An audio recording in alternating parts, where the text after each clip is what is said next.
Hello, welcome to Night's Arcade. I'm Sleepless Night, and we are back in Hardspace Shipbreaker. Today we're doing a live Steam key giveaway, Focus Entertainment. We're good enough not only to give me early access to the current build, which is just released today, which allowed me to make a video, which hopefully you've seen before coming on here. I hope so. But they've also good enough to give me 3 Steam keys to give away, so that's what we're going to do.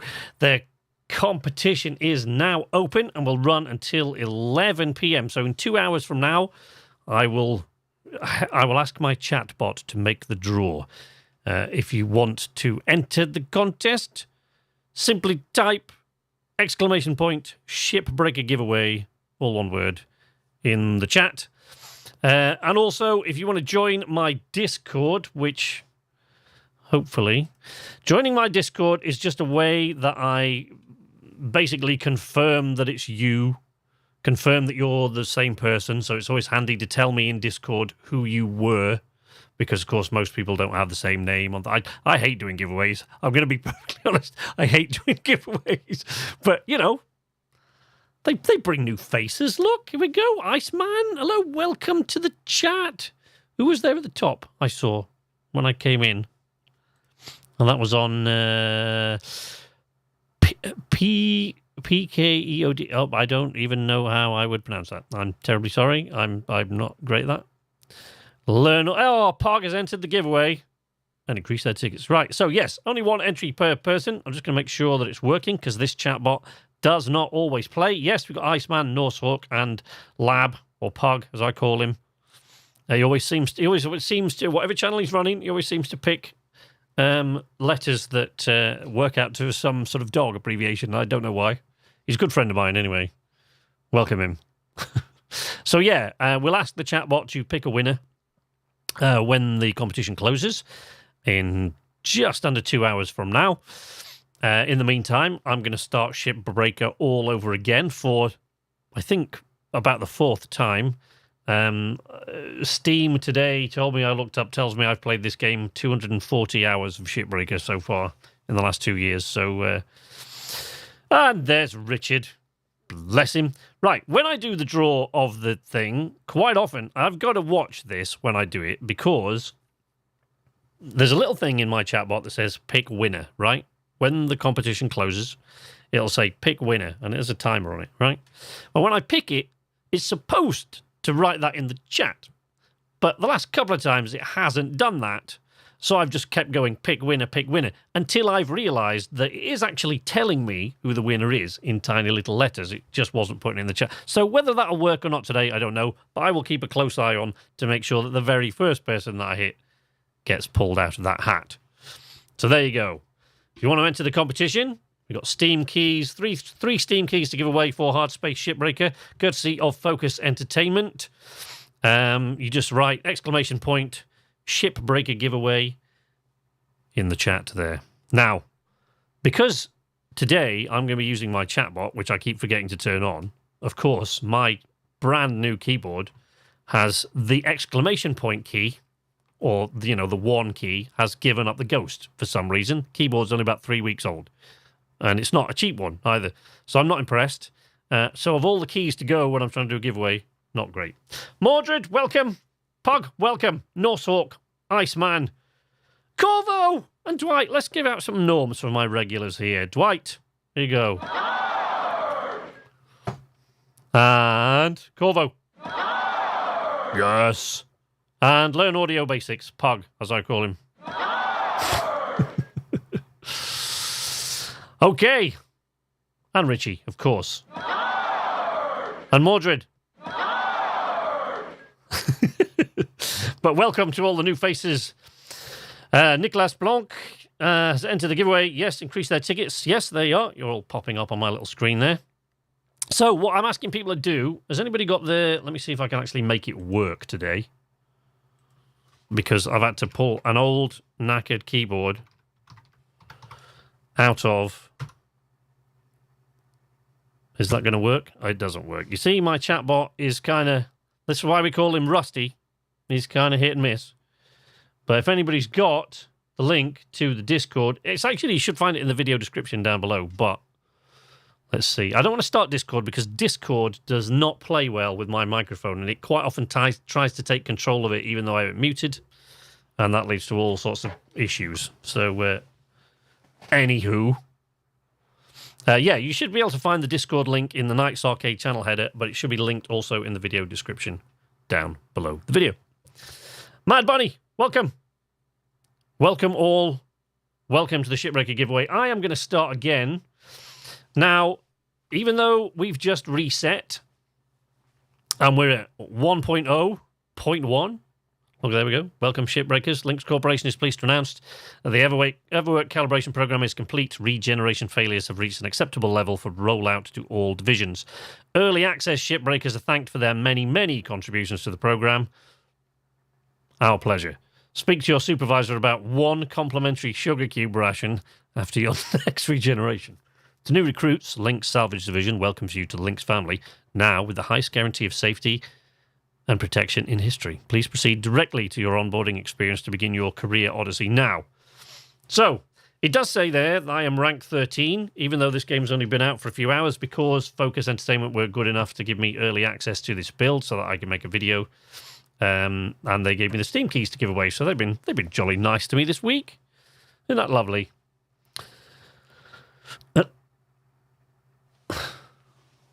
Right. Where's HJ when I need him, see? I don't want to start Discord up, because I don't want to... but yes, there should be a link to my Discord down in the video description, or if you can't find it there, it'll be on the Knights Arcade channel header. So I would link the Discord link, but Discord doesn't play well with my mic, and my chatbot doesn't seem... It seems to be working with some things, but not others, so it's not putting up the Discord link as it should.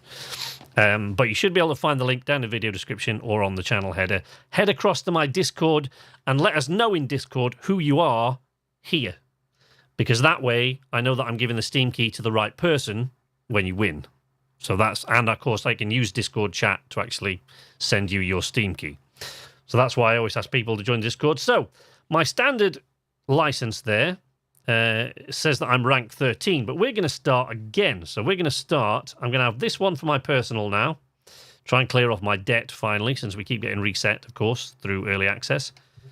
And then I'm going to use a limited one, which only allows me 30 spares. So it only allows me 30 clones. I get 30 revives for the entire campaign. And I'm going to use that to go through the campaign on stream. So the next time I'm on stream, by the way, is probably going to be Thursday, because if I'm a bit punchy today, forgive me, I've been awake for like a day and a half with just a short nap. So, but there is, of course, another release of a franchise that I've loved for a long time on Thursday, which is Sniper Elite 5. So probably on Thursday, I'll be playing that. Get that out of the way. Will there be a sugar cube giveaway? I want a sugar cube.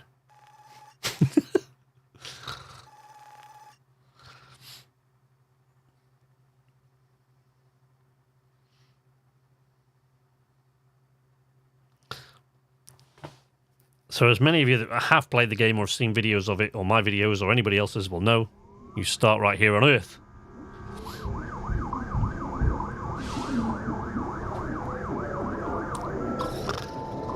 Shipbreaker application, pave the way to the galaxy program, update on your application status. Well, you can hear all sorts of noises going off in the apartments around us. Congratulations, you've been accepted into Lynx Corporation's pioneering Pave the Way to the Galaxy program. Your selection was based on above average physical and cognitive ability. They clearly haven't met me. You're assigned to Salvage Station number 42, designation Morrigan. Demonstrate the ability to build and grow a profitable operation, and a number of exciting opportunities await you. Remember, employment in this program is at the sole discretion of Lynx Corporation and can be revoked at any time. Acts of malice or insubordination will not be tolerated. Max Game, hi, welcome to the arcade. Upon signing this form, please proceed immediately to the nearest Lynx Corporation shuttle hub for transport to the worksite. Finalise the following pages to confirm employment. So, what name are we going to have on this occasion. I don't think you can have the same name twice. So, but let's see. Yeah, account name already in use. So we can't do that. Maybe I can do it without the space. Yes, I can do it without the space.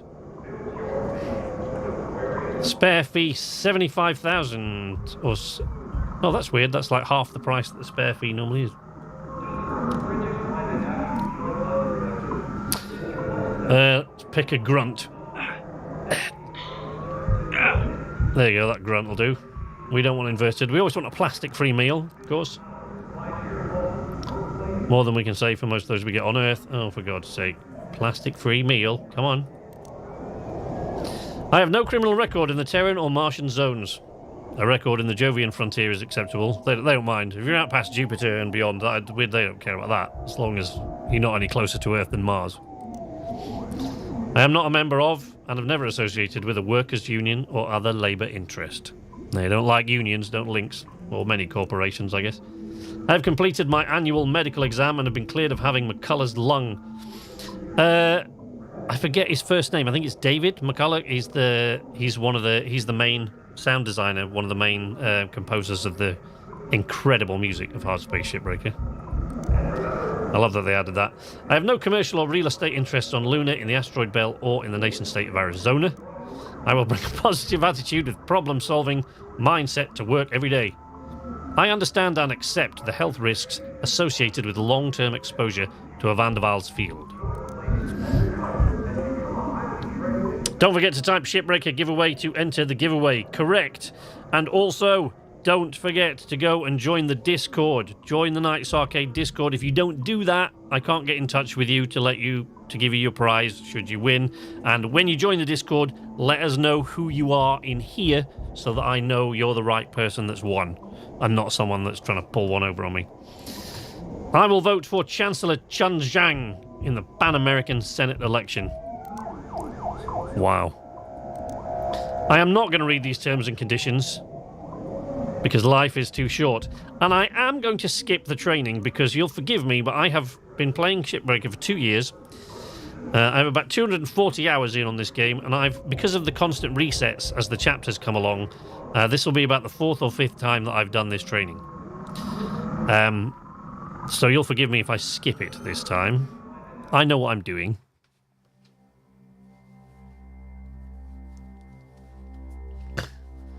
Shipbreaker giveaway. Let me just check that you're all entered so far. Yep. Yep, max game. There you go.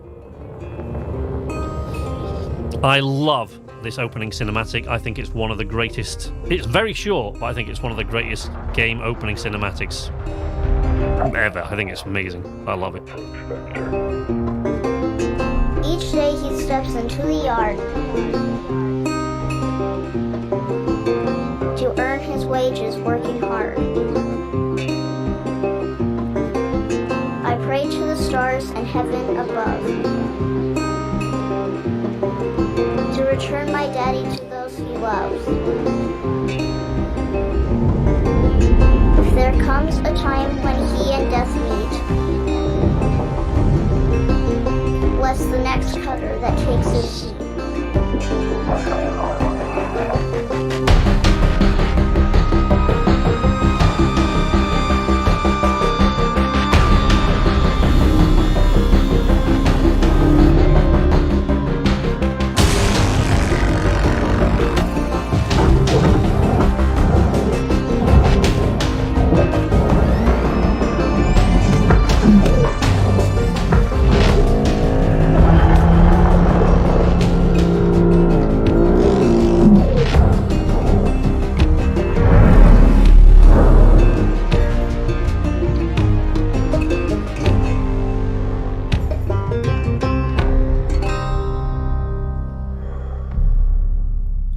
Awesome.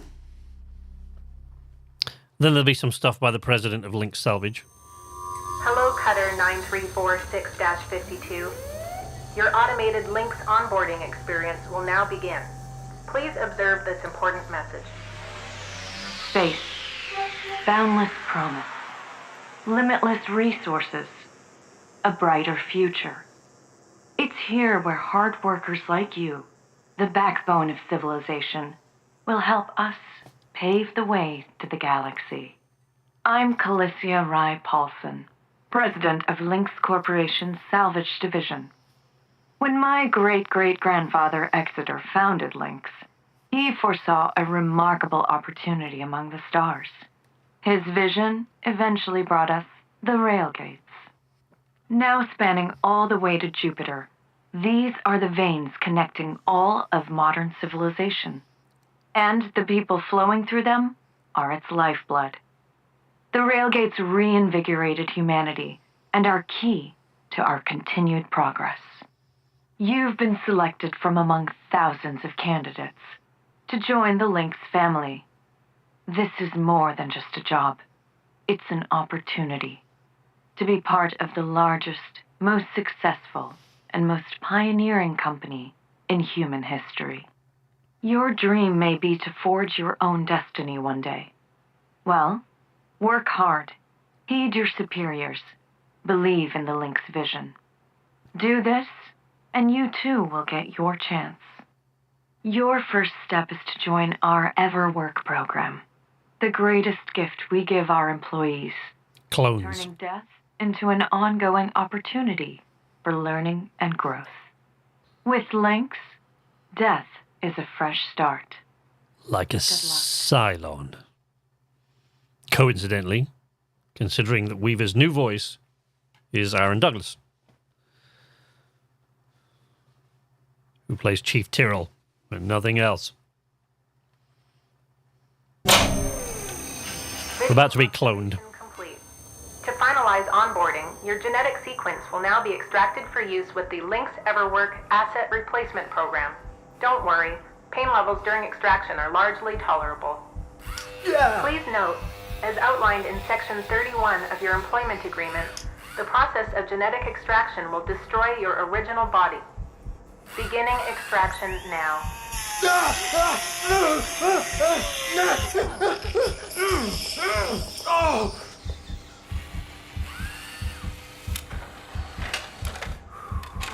Extraction analysis and backup complete. Thank you. Beginning spare generation.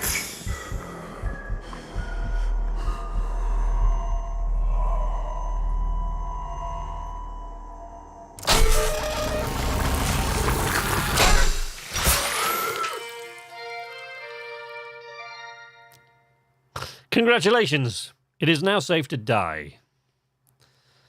Shipbreakers are responsible for the cost of biomaterials used in the EverWork process and additional fees required for deaths that occur outside working hours.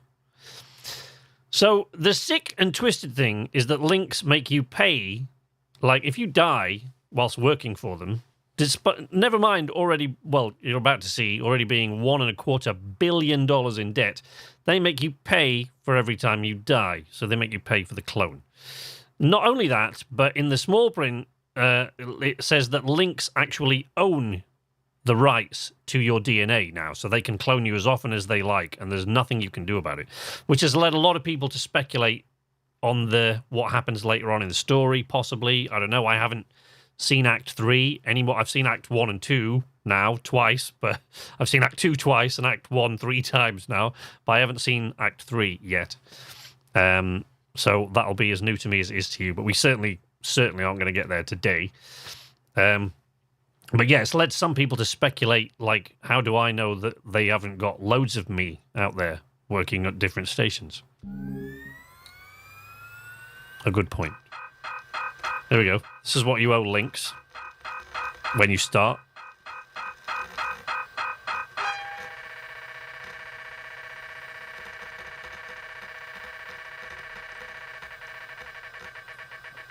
Exactly, Norsehawk.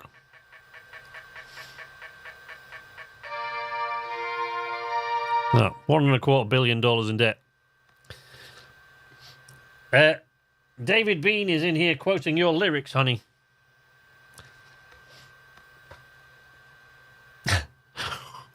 Sorry, I was doing a lot of nodding along there because I didn't want to interrupt the flow of that first bit of the intro. Hey? Yeah, he's in here quoting your lyrics, look.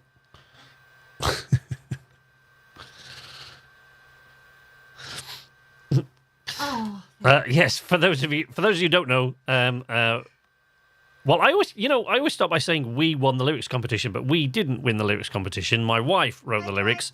I just recorded the song.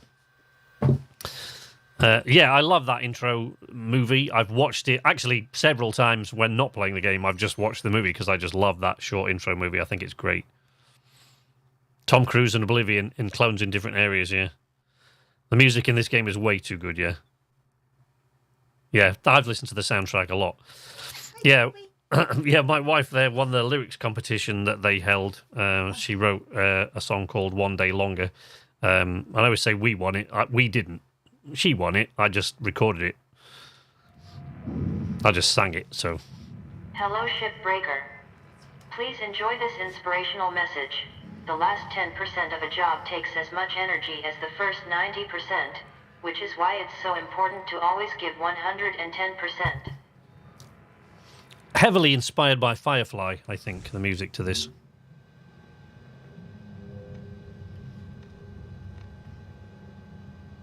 There you go. That's the first ship you get access to. Career progression clearance has a level 2.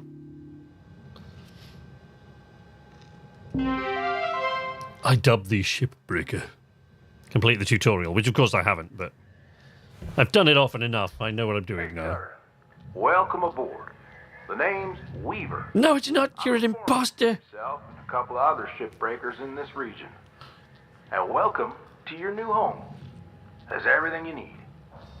This is officially called a ready-made long-term employee habitation something or other. Around here, we just call it your hab. All right, let's start a new shift and pick your first ship to work on.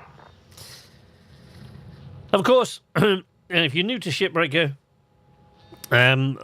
score for BBI, because that is Aaron Douglas, who played Chief Galen Tyrrell on BSG, which Dwight quite rightly said was an awesome show. I've watched it all the way through 2-3 times. I think it's actually one of the best TV shows, full stop, never mind sci-fi shows.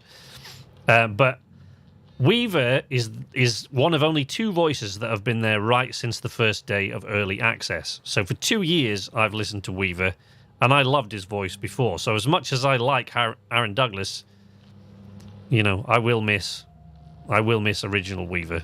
I kind of do miss him. The only other voice that's been there since the beginning is the voice of Control, who's Shipbreaker's executive producer, Jessica Klein, does the voice of Control. And she's the only voice that they've kept on of the original. All the devs did the voices to start with, and now for this update they've all been replaced with professional voiceover artists, except for Control, which is still Jessica Klein. 5 messages. There you go. We're not going to read through every one of these messages because we want to get into the thing. You'll forgive me, I hope. I've read them all many times. And if you're new here and you've come to win a key, good luck to you. And if you do, you'll get the chance to read through them all yourself.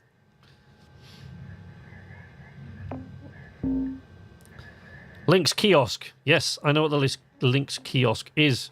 It's outside. So there we are. Look. Just at the beginning. We've skipped the training, which is why it says we're already at rank 3. Check our equipment. Nothing to upgrade at this stage because we've only just begun.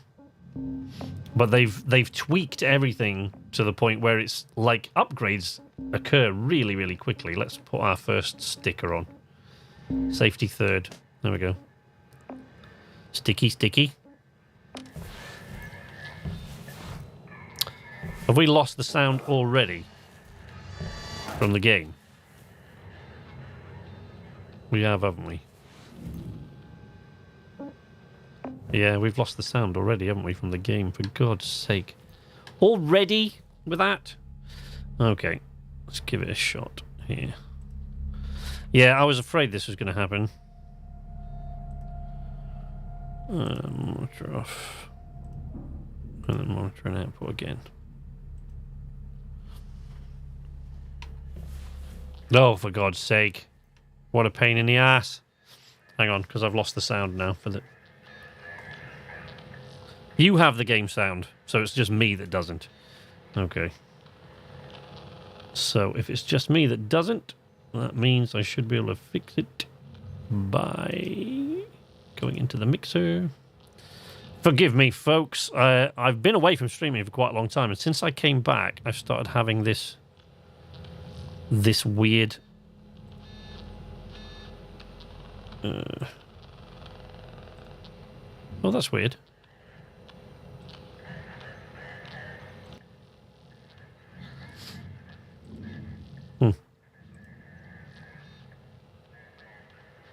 Game sound is okay. Okay, so it's just me that can't hear it. Marvelous. Give it that phantom power. No, you don't want to give phantom power to a dynamic mic, buddy. Won't do it a lot of good. Well, the Procaster's all right. You could hammer in nails with this thing, but phantom power won't help it. Oh, god damn. That's really irritating. Right, anyway, let's start a shift. Okay, thanks for the feedback, guys. Thank you. Good to know that you guys can hear it at least. Let's start off with a... Now, both hazard level 2. Let's start off with that.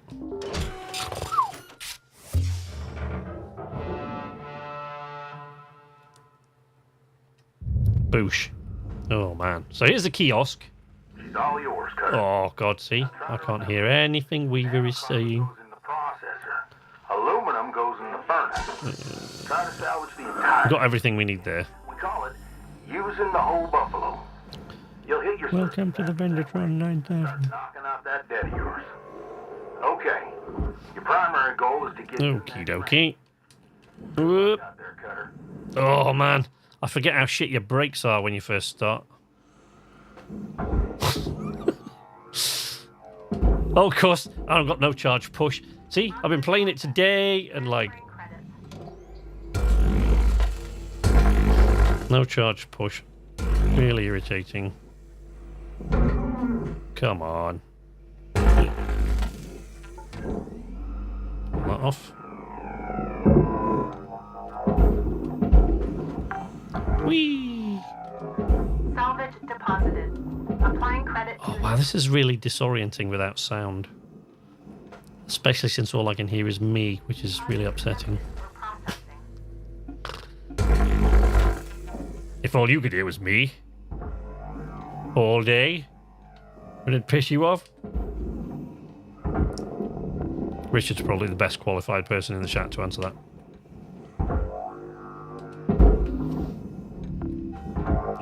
I hate these because quite often these little ablative plates that we've got here, quite often when I don't pull these off, I'll run a, well, I haven't got any tethers, of course, at the moment, so it doesn't matter, but I'll run a tether usually through this part of the cockpit from the inside to the outside for speed, and I'll forget the ablative plates there, and all it does is pull the plate off and then keep going.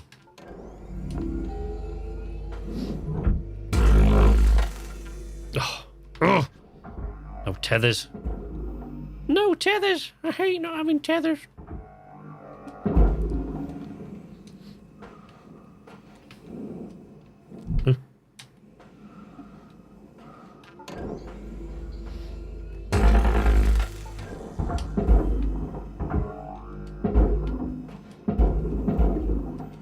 Don't want to get too close to that furnace. It's got a hell of a pull on it, and if that pulls you in, you're not coming out. Applying credit. Right, you don't need to take that interior console off because this whole airlock will go down to the barge anyway, so they'll both end up in the same place.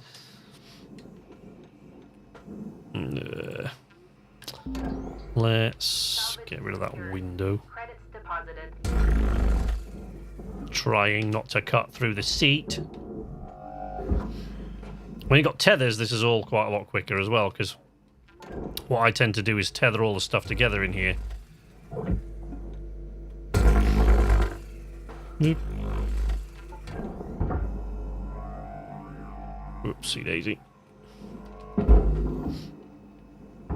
Now that they've updated it, look, the cockpit comes off in tinier chunks. So it's much smaller little pieces. And you can actually get the interior aluminium panels out now, which for 2 years you haven't been able to do without making some seriously, without spending quite a lot of time cutting stuff you don't really need to. Okay. I don't normally do this before I've taken the cockpit off. But you'd be amazed how thrown off I am by this. I'm going to have to unplug that and replug it in a minute because this lack of sound. Do you know if there will be a post-game after the ending? Yeah, there should be, because there's no way you're going to be able to... I mean, I assume so, because there's no way you're going to be able to pay off your debt by the time... At the rate you go through this game, through the story sections of it, you go through it way, way faster than you pay off your debt. So, if there isn't, like, you'd still have an absolute shitload of debt outstanding. My personal pet theory, I mean, you'll see shortly, we'll come to a point where Weaver, quite soon, he gives you an old ship that's all beat up, and it sits outside your hab. Which, no, I'm not going to get into that now. No. I've had discussions with other cutters today about that. Right, but it has, look, see this? I can't pick that up yet, but I will be able to soon. After we've jumped up a couple of levels, we'll be able to pick that up. Oops. Oh, I can't hear the flashpoint. I can't hear the flashpoint when I haven't got the sound on. Sorry, I'm going to have to try to jump start the audio. Welcome, Brandon, by the way.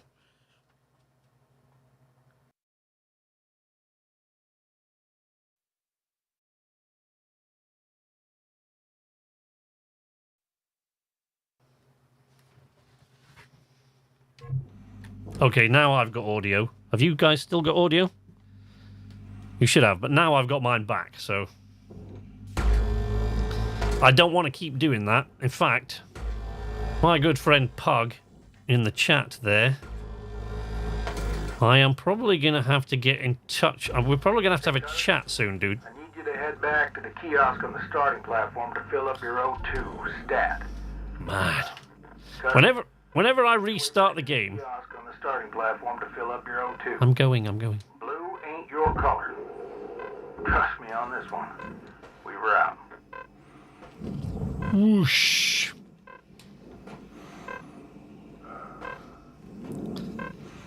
Welcome to Megatron 9000. Whenever I restart this game, I forget just how slow and hampered you are for the first couple of levels. Fortunately, those levels pass by really quite quickly. Sausage. I apologise if I am totally butchering your name there. I really, really quite suck at that, so it's not my strength, getting people's names right. It's why most of my friends have nicknames. Because if I didn't give a nickname, I wouldn't be able to remember what they were called. You are entered into the giveaway. Anyone who's entering the giveaway, don't forget... we'll be all right shortly because our good buddy HJ has told me he'll be here, so we'll be able to start throwing up the Discord link. But anyone who feels like they can grab the Discord link, it should be down in the video description below the video. And it will also be on the Knights Arcade channel header. But if you don't join the Discord, if you've entered the competition and then leave and you don't join the Discord, I won't be able to give you your key or verify that it's actually you that won it. So yeah, go ahead and join the Discord, which, as I say, should be in the video description, the link, and also in the Knights Arcade channel header, if you can't find it there. And when you join the Discord, let us know if your name in the Discord is different than it is here. Let us know what your YouTube name is when you go in the Discord, so that we know who you are. If you end up winning the key, or one of the keys, we'll need to know who you are. There's no... Oh, yeah. A bit of a weird thing's happened with these, because these early ones, yeah, you should be able to... Normally, right, if I've burned those corners off there, right, I should now be able to push that away, because there's no thruster for me to take out, and there's no point taking off the thruster cap because it's going to the same place as the tailpiece. Normally, you should be able to just blast that, but I've noticed that now, even though that fuel tank is no longer attached, right? There we go. Even though that's no longer attached, without burning through this point on either side, you can't disconnect to the tailpiece, which is weird. But yeah, that's a new thing. That was never a thing before. There you go, see? Now it'll move away. There we go. It's away now. Oh, I've got no goddamn tethers. See? Doesn't matter how many times I restart this game, I forget just how useless you are when you begin. And you just have to keep going boom, boom, boom, boom, boom, till it goes in there. Fortunately, you start to unlock things in this game quite quickly, so we just have to get these first few bits out of the way. Oh, I don't know what I'm aiming down there for, because it won't reach all the way down there at this stage, will it? Oh, it did. Oh. Processor deposit accepted. The Stinger sure as hell won't. Split saw does, but the Stinger won't yet. So you got to get quite close with the whoosh. Just go. I want my tethers.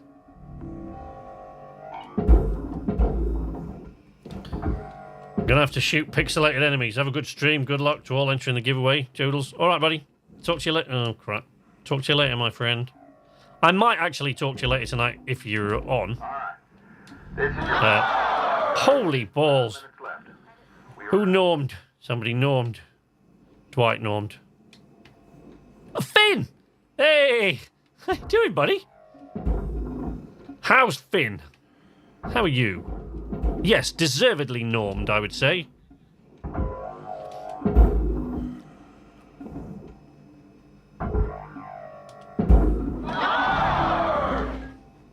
Hey, shit. Salvage goal reached. Rewards assigned. 10 minutes of moderation on work's dime. HJ, can you do the first favor I'd like you to do me, buddy? If you don't mind, I know you're still at work. Do you mind just throwing up the Discord link? Because when I open Discord, I've got to have a word with Pug there. I'm gonna have to chat to you later, buddy, at some point, because I need to sort out what this audio issue is I keep having. I mean, yeah, it's only since I got the 3rd gen interface, but it's pretty much identical. All the settings are identical to the other one, so I don't really know why that should be happening. We don't need the med kit. Make your way back to the kiosk on the starting platform. Don't need to, because look. Blue. Huff that oxygen. We were out. Amaranth and crimson. I need you to head back to the kiosk on the You don't! I just picked up the O2. stat. Weaver, shut up.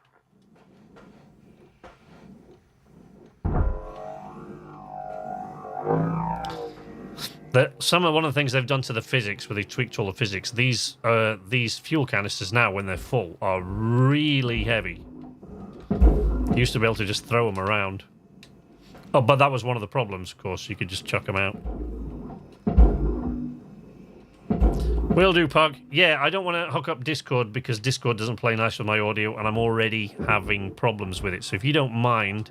Yes, the Discord link should be in the channel header and down in the video description, but if you can throw it up in the chat for me, HJ, because anyone who's entered the competition will need to be in the Discord.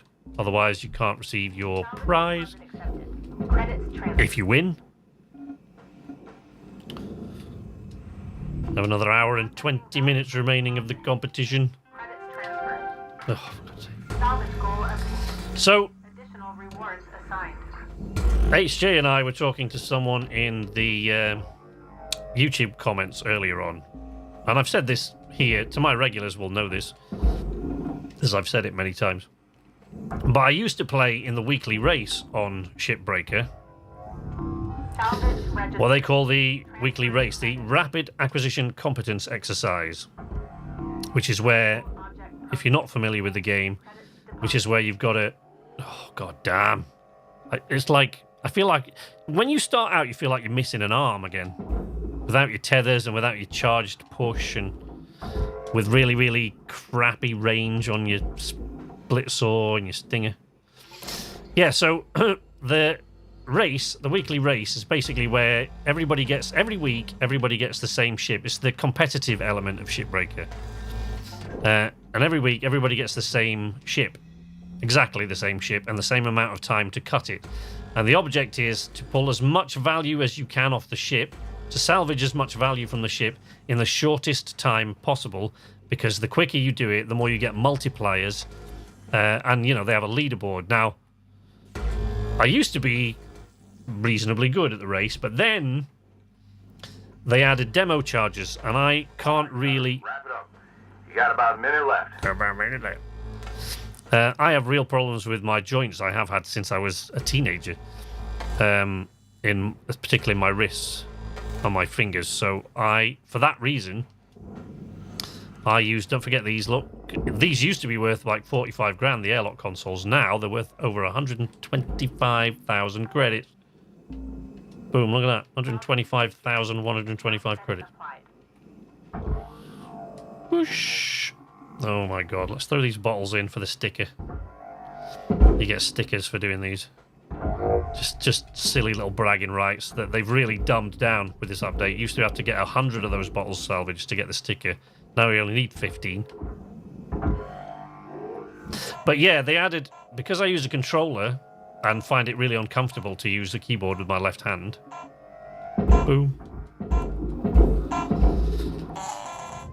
They... Did I do it right? Let's have a look. Let's make sure you did it right. Finn, yes, you did. You're in there, buddy. When they added the demo charges, that meant that they'd run out of buttons on a regular controller, right? So they run out of controller inputs. So they had to add a tool wheel. So you have to highlight a tool wheel and then select which tool you want. And one, it's not all like... You have to be pretty precise with it sometimes. And two, that just adds a couple of extra seconds to the amount of time it takes you. And in the weekly race, 2 seconds even over the course of the thing will make the difference between you being at the top and falling right off the bottom of the top 10 leaderboard. So it's after they added that, after a while I just gave up because I wasn't being competitive anymore. Once the tool wheel came, I couldn't keep up the same speed because I couldn't flick instantly between tools, which is something you really need to do to be competitive. Your theta wave levels are high. Please administer 2 caffeine pods before starting your shift. You haven't lost your norm status, Finn. You're always good here, buddy. Here, have another one. See? Just to hammer the point home. So, the reason you've got to really sort of... This is what I was... You know, I've said this before to people that are in here, and people that have watched videos and familiar with the game will know, but just in case you're not, one of the reasons you need to be careful what and when you salvage and don't just potter around just not doing anything is right at the beginning especially, it costs you more than 500,000 credits, or $500,000. I always want to say dollars because they put a dollar sign, so... It costs you more than $500,000, credits, whatever, each shift that you're out there in all these rental fees and stuff like that.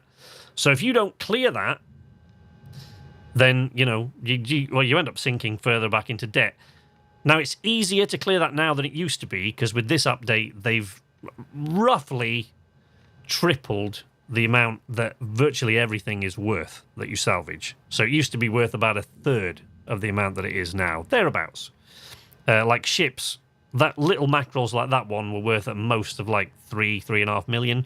Now they're worth about 10 million. And the other ones like the Exo Labs were worth 5 or 6. Now they're worth about 15. And likewise all the components you pull off. So, but as you go through, what you'll do is you'll knock off some of these rentals, because along with your upgrades, you end up buying your own tools. And once you buy them, obviously you don't have to pay rental for them all the time. 500,000 space dollars. Right. Right, we don't need that. Look, we'll look out the window. Sticky, greasy handprint on the window. I actually used to like that, but it's beginning to irritate me now. Oh, I can't really show you. I can't. Unless I'll tell you what, we'll clear off the stuff in the that's left in the bay as fast as we can. See, at this point, your equipment shouldn't be starting to degrade. Oh, it is doing. Right, already, yeah. Okay. Because I've skipped the training, I'm not quite sure where we are with how long it takes stuff to degrade. Right, it's still at the same rank, so I won't have anything unlocked yet. Oh, gonna have a little poke around the hab. They have altered what the suit looks like slightly, but it's, you know, if you're not looking carefully, you'd miss it. It's mainly just the visor. Well, that's the most obvious bit of it, anyway. These posters, you can decorate your hab. These posters, you can sort of pull off ships and redecorate. They've added this little pneumatic tube with this update. I don't know what for, but, you know, it's cool, isn't it? I should get back to work, so I'll catch you all in a little while. All right, HJ, cheers for that, buddy. Thank you. And again. Right, so, you know, we haven't got much left to salvage, and you can see with each salvage goal you earn links tokens, and links that where it says LT, links tokens are what you use to upgrade your equipment.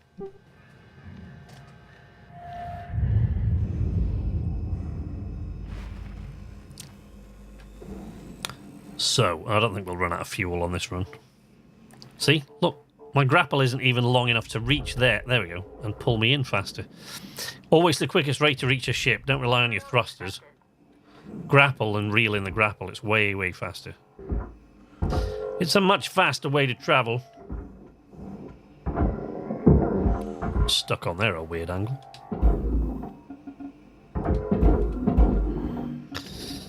Alright.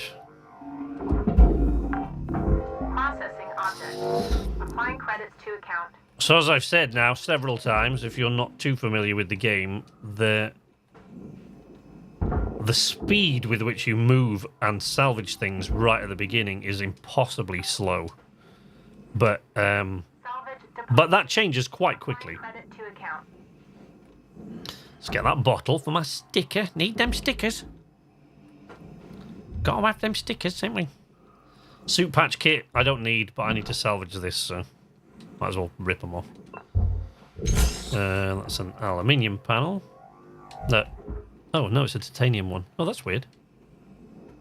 Oh, right, it's a titanium panel. It's not nanocarbon, anyway. So we can't put it in the processor.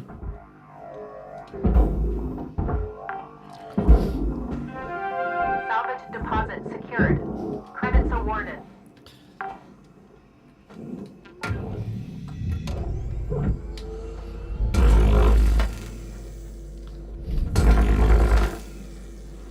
So in a minute, I'll tell you what I've been discussing with with the Shipbreaker community and people in my I think I can go on the barge, multi-tool, and people in my YouTube comments. See, that's pretty much it. I think we're good. Oh, that can go in the processor. Boosh. Processing valuable object. Credits awarded.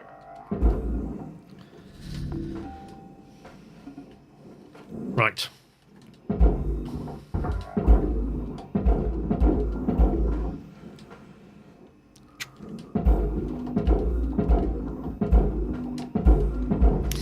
I mean, when you're playing this game for the first time, I say it's impossibly slow, but when you're playing it for the first time and you're unfamiliar with it, it'll take you a while to figure out what to cut and where to send it anyway.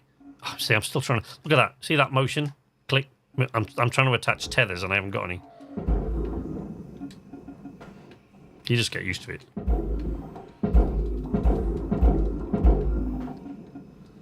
Really slow. So yeah, you probably won't... If you're just starting it for the first time, you probably won't notice.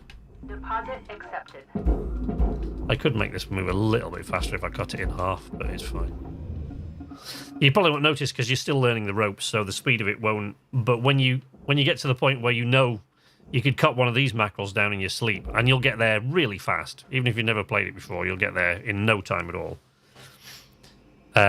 You really notice then how slow it is when you go back to the beginning. And I've had to go back to the beginning, like all of us in early access, quite a few times now. Material deposited. Account credit applied. So, you will notice when you look out of the window, when you look out of the window of your habitation unit, God, this is so slow. Oh man, it's snail's pace we're moving at here. When you look out the window of your habitation unit, right, you'll notice that you can see in the distance little other Shipbreaker bays, right? So I don't know what size screen you're watching on or what the resolution's like, how you're watching, but you should be able to see that thing that I'm aiming that at now. Right, that is another Shipbreaker bay. You can see dust, you can see the split saw and the stinger going off, you can see it flashing red. So there's another Shipbreaker working in that bay there. There's another one over there. On that one, you can actually see their barge underneath. So you see our barge down there, look, green, big green barge that we put all the most valuable stuff in. And you can see their barge underneath, you can see their split saw going off, you can see the dust going.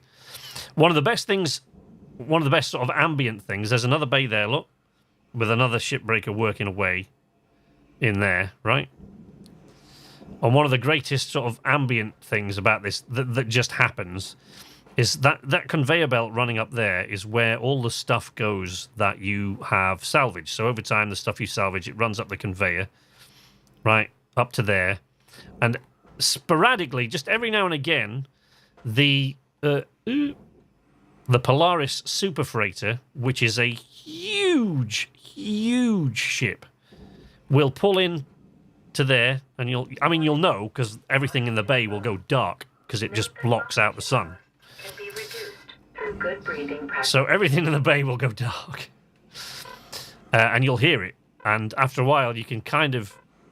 You used to be able to feel it through the controller, but I think they've reduced the controller vibration, so I'm not sure if you can now, but you can hear at points if there's not a lot else going on, you can hear the sort of vibrations. I'm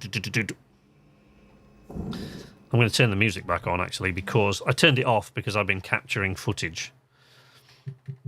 So let's put the music back on. We'll put it on about 50% or something. Maybe a bit higher, maybe 60. Do love the music. But I've had it turned off because I've been capturing video, and if you want to put music over a video and you want audio on, it sort of clashes with the sound. So,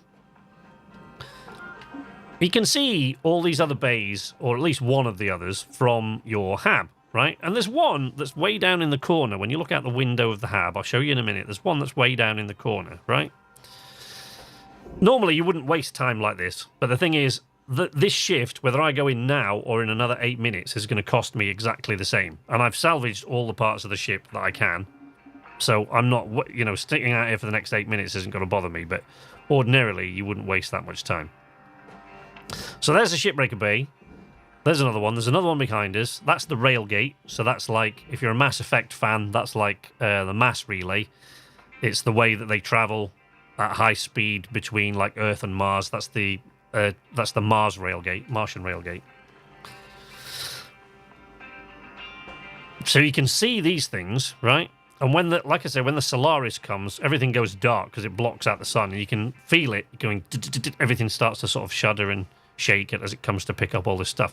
But down in the window, in the corner of the window, looking out your hab, there's another bay, right? So I just assumed that it's another one of these, right? Because when you go over here, there's a picture of a house there. Look, this is home, right? There's the door, and it says, enter habitation unit. Right? So you would assume, would you not, as I have done for 2 years, I've assumed that the hab, although it does look a bit like it will be cramped, you would assume that the hab is this, in the master jack, right? You would assume that it's here in the master jack. Oh, there's a data drive there. This data drive that you can find taped behind here, by the way, I think this is the one. that I'm keeping on the lyrics competition, but they've done other contests, and one of them was to design a narrative log to be found on a data drive, and I think that's that one. So you look around the hab, right? You look around the jack, and you think, right, you'd be right in thinking, surely, that the habitation unit must be in here, because that's the door, and it's got a little house on it, and it says enter habitation unit, and this is where you go at the end of each shift, and at the beginning of each shift, this is where you appear, right? But no. That bay that you can see in the corner of the window, way down below you, is this bay. And the habitation unit is way up there. You see those little sort of forks sticking out? So there's a big yellow tower thing sticking out the corner of this little bit of the hexagonal ring, right? And then there's this structure here in the middle, right? And then there's like two little prongs on either side of it there. And that right there is the habitation unit. And the reason I know this is because the little ship that Weaver's going to give us shortly, now, thanks to the new update, is now visible on the outside when you're in the bay. And you can see it up there, hanging on the outside of the window. And it's only then that it occurred to me that the bay that I could see in the bottom isn't another one of those Shipbreaker bays out there. That's my bay. So, you know, that doesn't seem like a big thing to you, but after you've been playing the game for 2 years thinking you go home, it doesn't make sense. Certification level awarded. License upgraded. Right, we've got about another hour of the contest. Well, mind equals blown on that one. I know, right? Hello, Shipbreaker. It did. That like, I was like... Backup complete. Pattern deviation nominal. Have a good day. What I can't understand, because the Master Jack is not attached to anything. It's not attached to the station. You can float all the way around it. It's not attached to anything. It's like, why do they have you come in here at the end of the day? Hey there, Rook. Nope. Saw that you found an old data drive while you were salvaging. Now, I'm a bit of a tech head and a history nerd, so I love these things. They're uncensored info. Sometimes it's junk, but sometimes it's gold. Either way, it's a more genuine view of the colonies than what you see on the garbage news networks. I'm sending you a data recovery program. You'll see it on your HAB terminal. Soaking in solar radiation mangles up the data pretty bad, but you can usually pull 1 or 2 intact files. Hopefully it'll give you a better sense of the wider world. Warts and all. Have fun. Later, Rook. Now, I've skipped the training this time for the first time. Oh, well, I think only the second time ever, right? I've skipped the training because I haven't just restarted every time. I've also had like 2 or 3 different licenses each time I've started. So I've gone through the training a lot, but I have skipped it a couple of times. But now I can't remember because I don't think I've ever skipped it since the other cutters came into the game.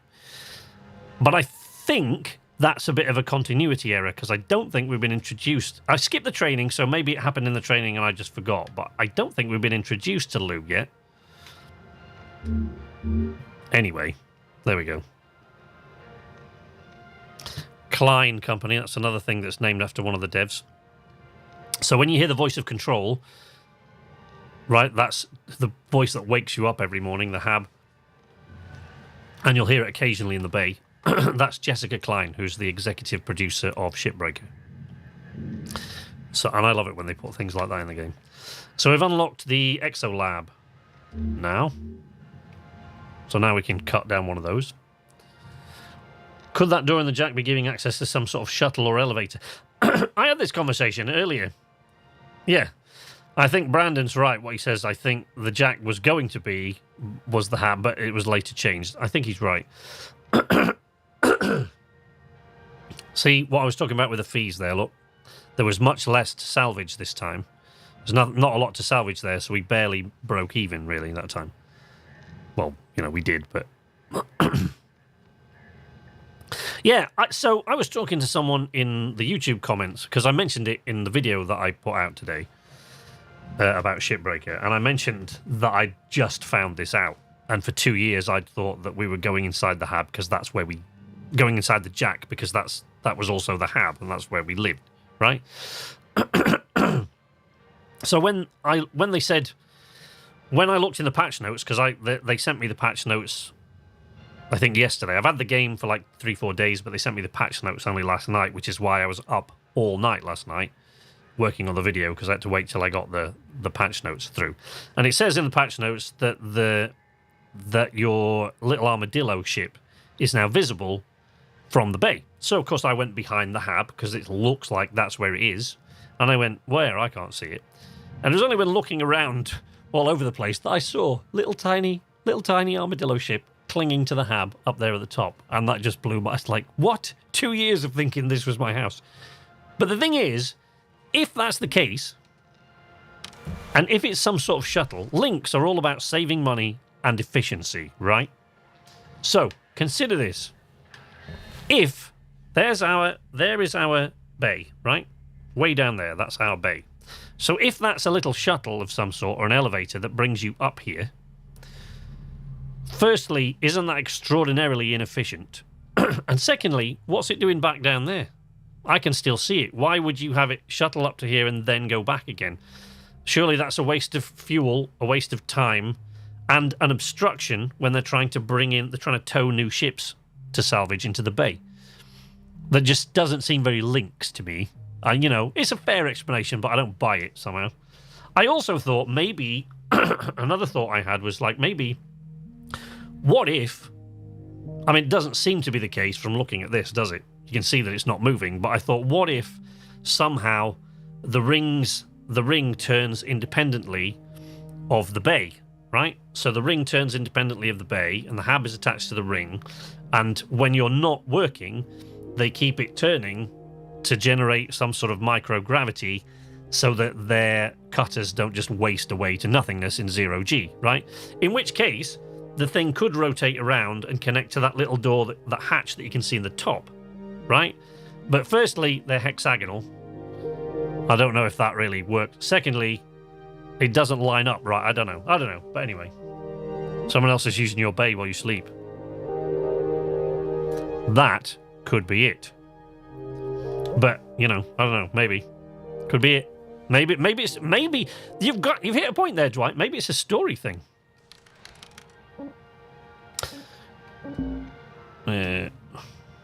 In 2291, right, look, if you're going to get the game, I'm going to leave you to read all these. I've read through most of these lots of times, and I do sometimes when I haven't got time to cut a ship, I'll just sit and read through these, but this is the data recovery application that Lou just gave us. And this is one of the ways that you find out little pieces of Shipbreaker lore, is that you find on these old derelict ships, you'll find little recordings and things like that. This one was taped to the back of the hab, but you'll quite often find little recordings and things on the ships, and they will give you a clue to what's going out there in the wider universe. On the solar system, rather.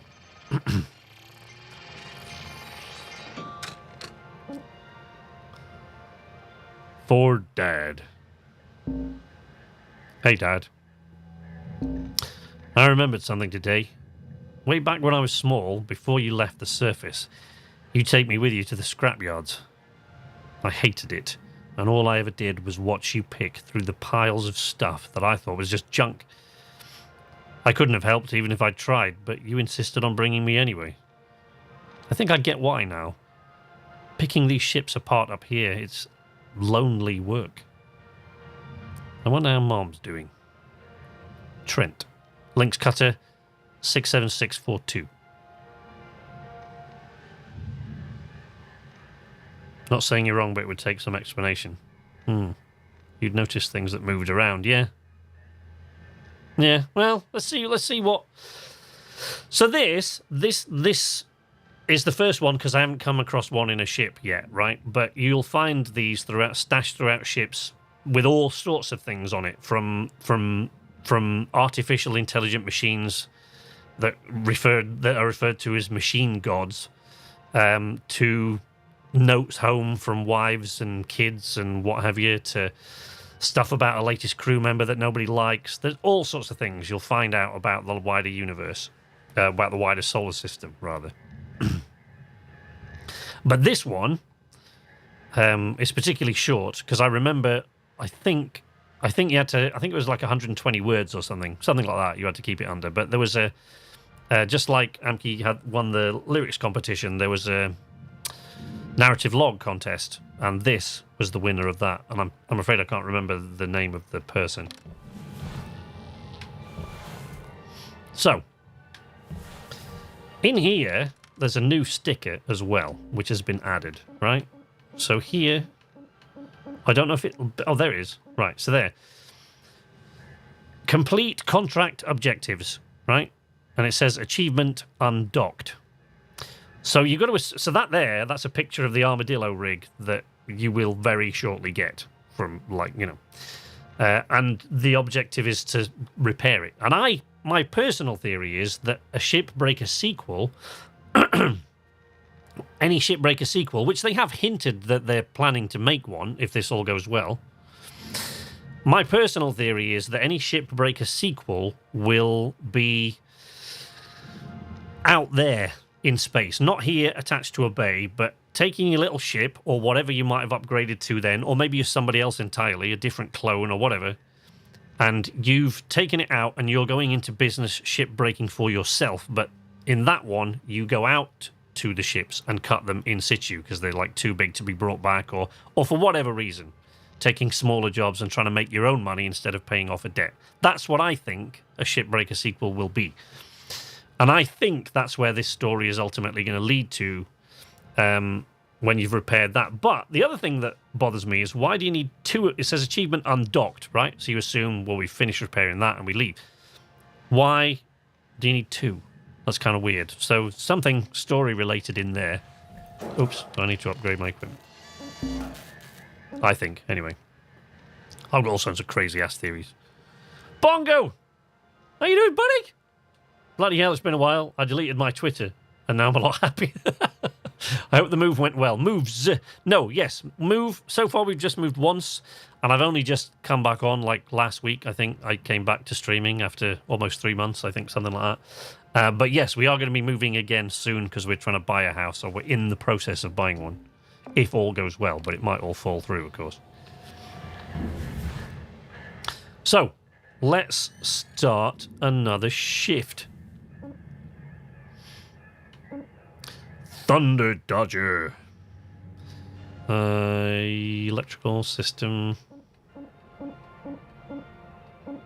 Oh, that's the only level 3 one there is. Oh no, there are two. 2 level 3, station hopper and a light cargo. Let's take the cargo one. Station hoppers are alright, but I can't be asked. Taking out all the seats is a pain. Cutter, it is my distinct honor. See? I told you. Continuity error.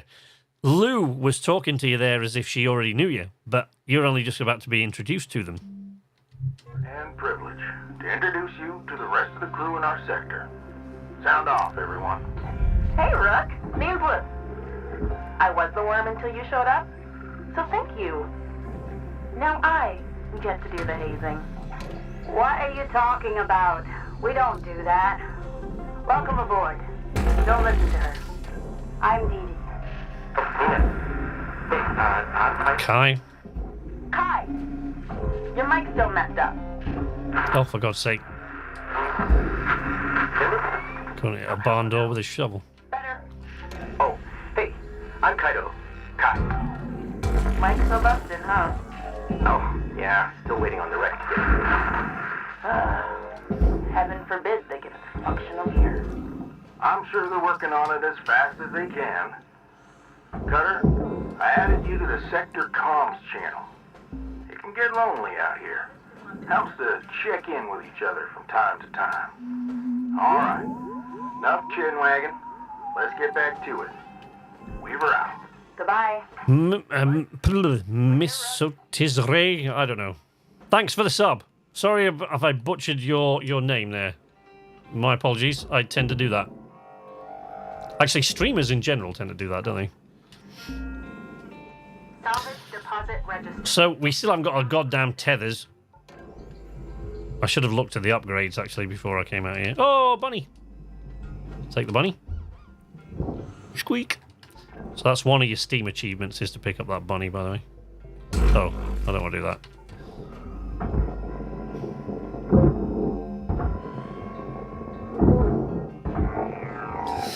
Yeah, as I've said, when you first start out, especially if you've done this before lots of times, when you first start out, it feels like the tools they give you, everything just feels impossibly slow. But it really doesn't last very long.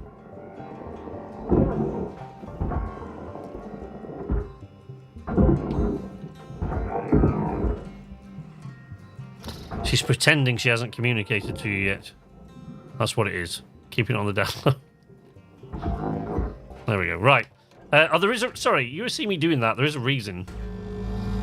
Because when I was a racer, I was a racer like you. Till I took a split saw to the knee. Look at this. Doors just always behave like shit in this game. Right, so then, rather than dragging everything out one at a time, since you've got to separate the cockpit anyway, what's a good idea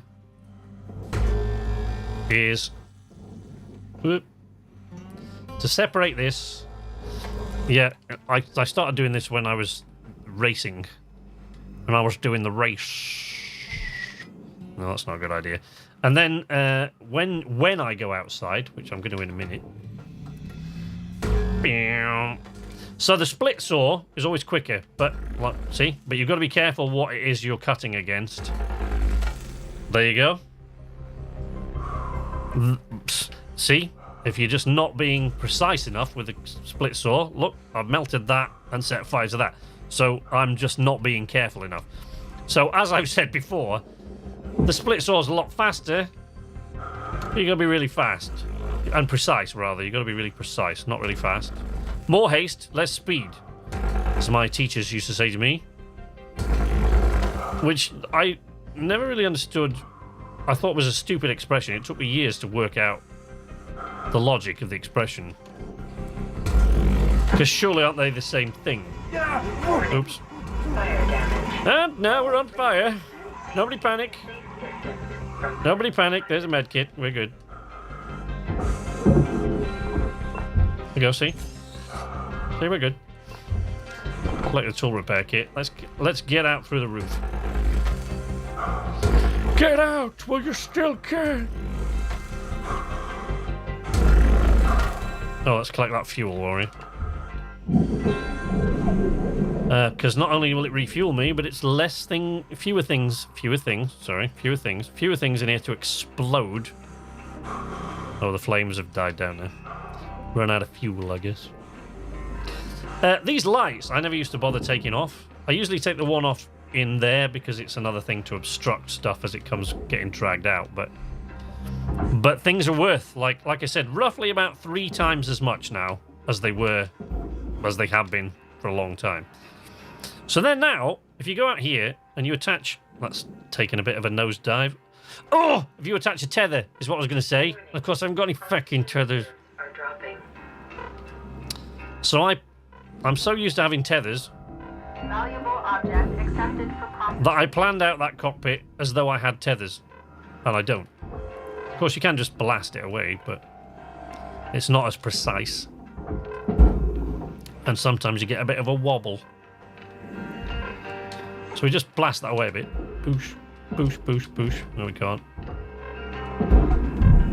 Wow. Alright, so that's not working as intended. Let's go to the kiosk. God, the range on the grapple. Reserves critical. Lynx recommends avoiding stressful workplace situations while oxygen levels are low. Deposit accepted. Ugh, brakes are crap. Ugh. Oxygen levels stabilizing. Let's buy a few of those. Don't need any thruster fuel. Have a nice day. Thank you, I'll try. Oh, look, no range on the thing. Fastest way to travel around in this is to grapple and reel. Like that, but at the moment, your brakes are still crap. So you get your first upgrades.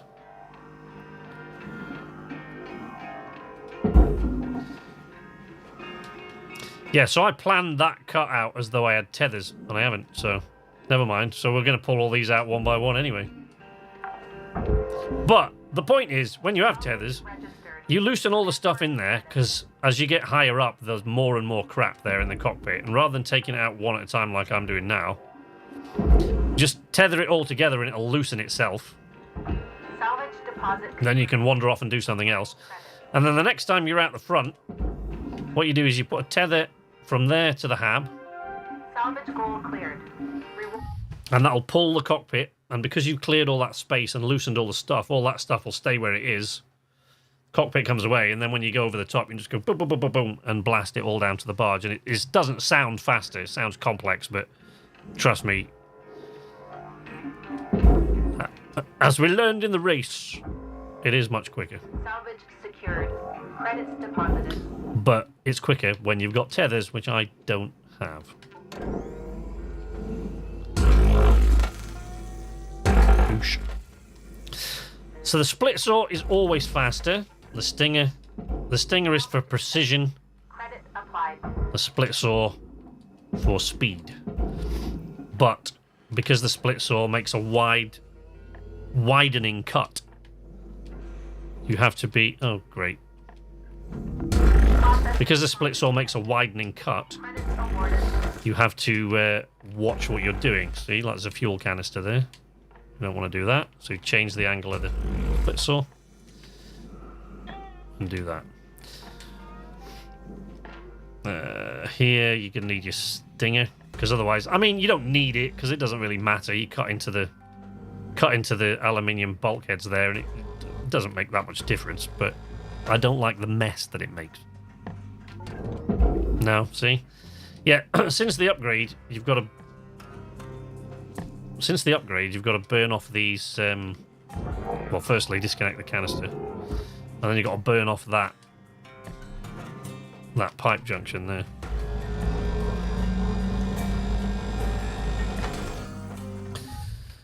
It was good to be here again. I may not make it here much, but always love hanging out with you all. Gotta go for now. Should I get the picked for a key? Feel free to pass it on later. Yeah, that's cool.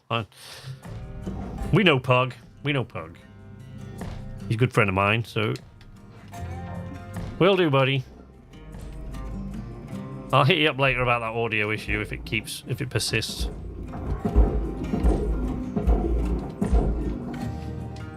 As many of you will know, I'm a voiceover artist, and Pug is actually the only, well, I guess other voiceover artist that I know personally, or that I talk to regularly at least, and audio engineer, and you know, he's an audio engineer, so always helpful to know.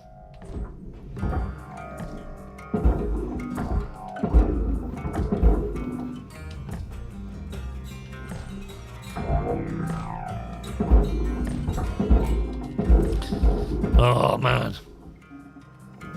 I like even if you don't get tethers, one of the other first things that you unlock, which you have to do with links tokens. To be fair, that's down to me to unlock, not the game.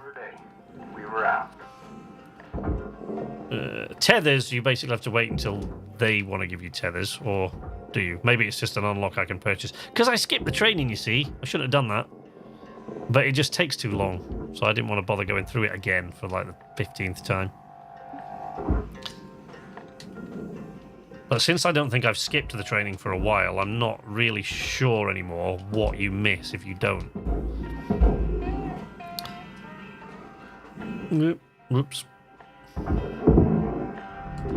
Processing valuable deposit. Credits transferred. Shit. Salvage deposit confirmed. Applying credit. Door that's worth about 3 pence.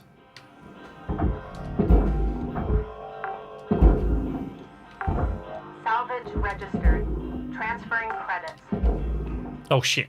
Oh, I just sent a bottle down to the bar. It doesn't matter. Not worth anything, it's just for the stickers. Stickers!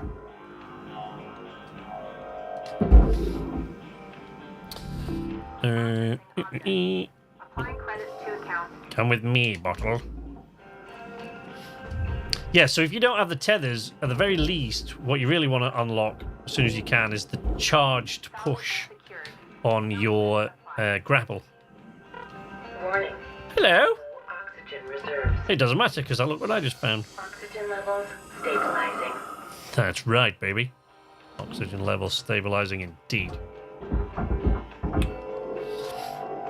Yeah, the charged push will at least push things much faster. You've just got to be a bit careful when you're using it to make sure that the thing you're trying to push doesn't weigh more than you do.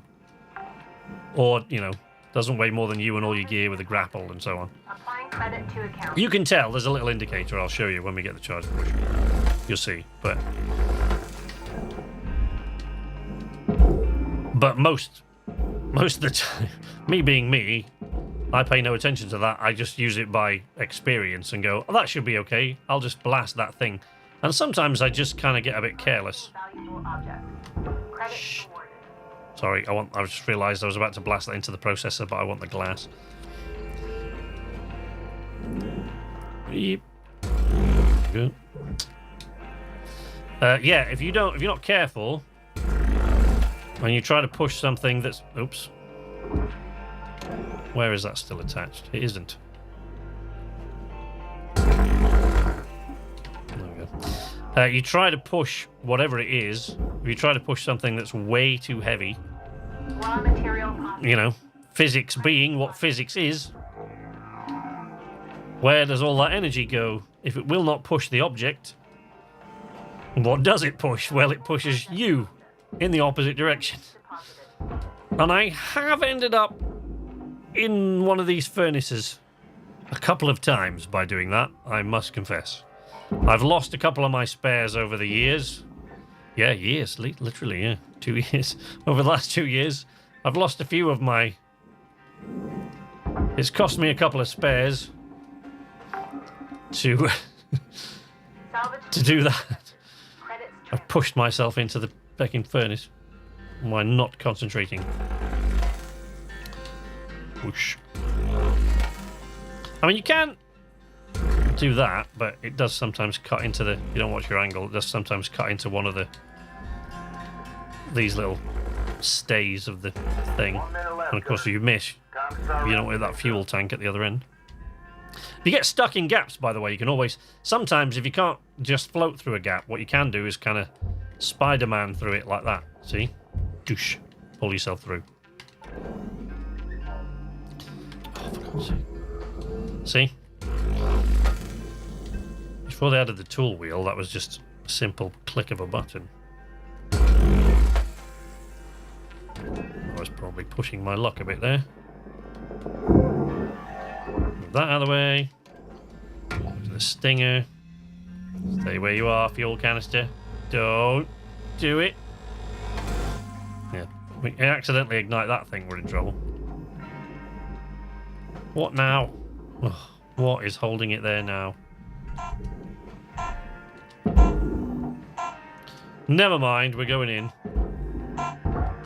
We're going back home. Back into the hab. Welcome back, HJ.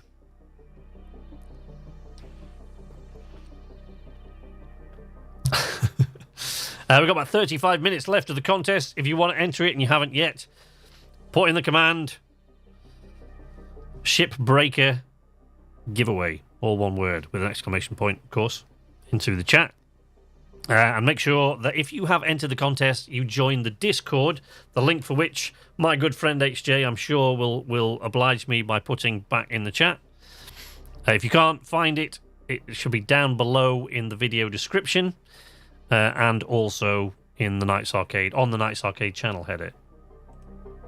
Just making sure everyone who's entered is actually there. Yep, no worries. So, if you don't join the Discord, I can't give you your prize if you win. So make sure you do that. You don't have to stay in the Discord, you know, if you don't like our lovely, friendly community. Once you've won your prize, you can leave. There's no rules against it or anything. But you will need to join it to get your prize. Shipbreaker. Lynx would like to share the following message. The only P's permitted in the salvage yard are profit, processor, and potassium trifluoromethane sulfonate. So these are the bunny that I picked up there. Bunny character D. I love the universe that we live in this wonderful dystopian, becoming much more of a reality these days, let's be honest, universe that we live in. Bunny character D is a popular children's video character, an anthropomorphic pink rabbit who is one of dozens of characters introduced as part of Pan-Terran Media. Pan-Terran Media conglomerate's Fun Friend Animals pilot program. The program featured a wide range of stylized animal-based characters, and heavy psychological analysis was used to determine which of these characters were most popular. Despite appearing very similar to bunny characters A, B, C, E, and G, bunny character D was determined to be the most popular amongst children aged 4 to 12. Interestingly, bunny character F, while being the least popular with this age group, reportedly due to disturbing facial features, proved most popular amongst those aged 25 to 40, and is featured in a series of videos and games for adults. Several of the program's characters, notably Moose character, Pigeon characters A to C, and Salmon character, were determined to be unpopular because they were based on animals that had been extinct for over 100 years. I love the fact that this is the lore of the game. This is how they're sort of introducing us to this universe. Not that we're scary or anything. Yeah, most of us are all right. Richard, if you're going to go and talk to Richard, probably make sure you take a snack if you want to keep his attention. But other than that, we're all good. In their latest video series, Bunny Does the Right Thing, Bunny character D opens an ice cream shop in New York. However, after blight rats infest the shop, the health administration forces the shop to close. Many of Bunny character D's friends encourage him to apply for a government small business assistance to help them get a new shop. However, a wise government official helps Bunny character D understand that the best thing to do is not apply, as this would unnecessarily draw valuable finances away from the government that could be used for the betterment of society elsewhere. The moral of the story is to trust in market forces and in government to make the best decisions for everyone. Wow.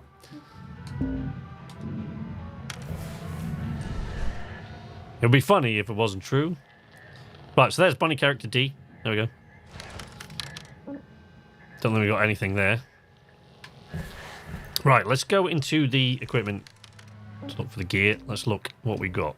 So we've got no upgrades for that. But we do have the tether module, so we can now put tethers on. Look at that. Boosh. So now we can use tethers. So yeah, it must have been in the training that I skipped. Like I said, I haven't skipped the training for a long time. I haven't restarted for a while, so I always forget what you miss if you skip the training. There we go. Haven't picked up any posters yet, have we? No. No posters. Start shift. Are you sure? We never know. Oh, right. So we're still carrying on with that ship. So we get enough links tokens to unlock the next level. So, tethers. I don't think I need any fuel. We've got 20 tethers. You used to have only 10 tethers to start with. I love seeing the changes over the years. Like, the barge is vastly different. It used to be a much smaller, single-plane, yellow thing. And it would just catch anything you fired it. It would just be caught. Jesus! In the web. Spiff! Hey, Spiff! Yeah, anything you fired it would just be caught in the web, but it used to fill up really fast. So here's your tethers. Look, you put a tether there. Boosh. And that's, see? Tether will do the work. It's gone. Done. Tethers are your friends. Oh, we don't need that. It's a suit patch kit. Right, so once you've got tethers, look, boosh, it's much easier. You can just...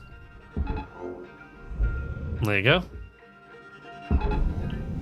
See how speedy that makes it? None of this sitting there for 20 minutes going boom, boom, boom. I mean, could do the same thing with the fuel canister, of course, but it's only small. Let's just leave it to go about its business. That's come off in a weird fashion.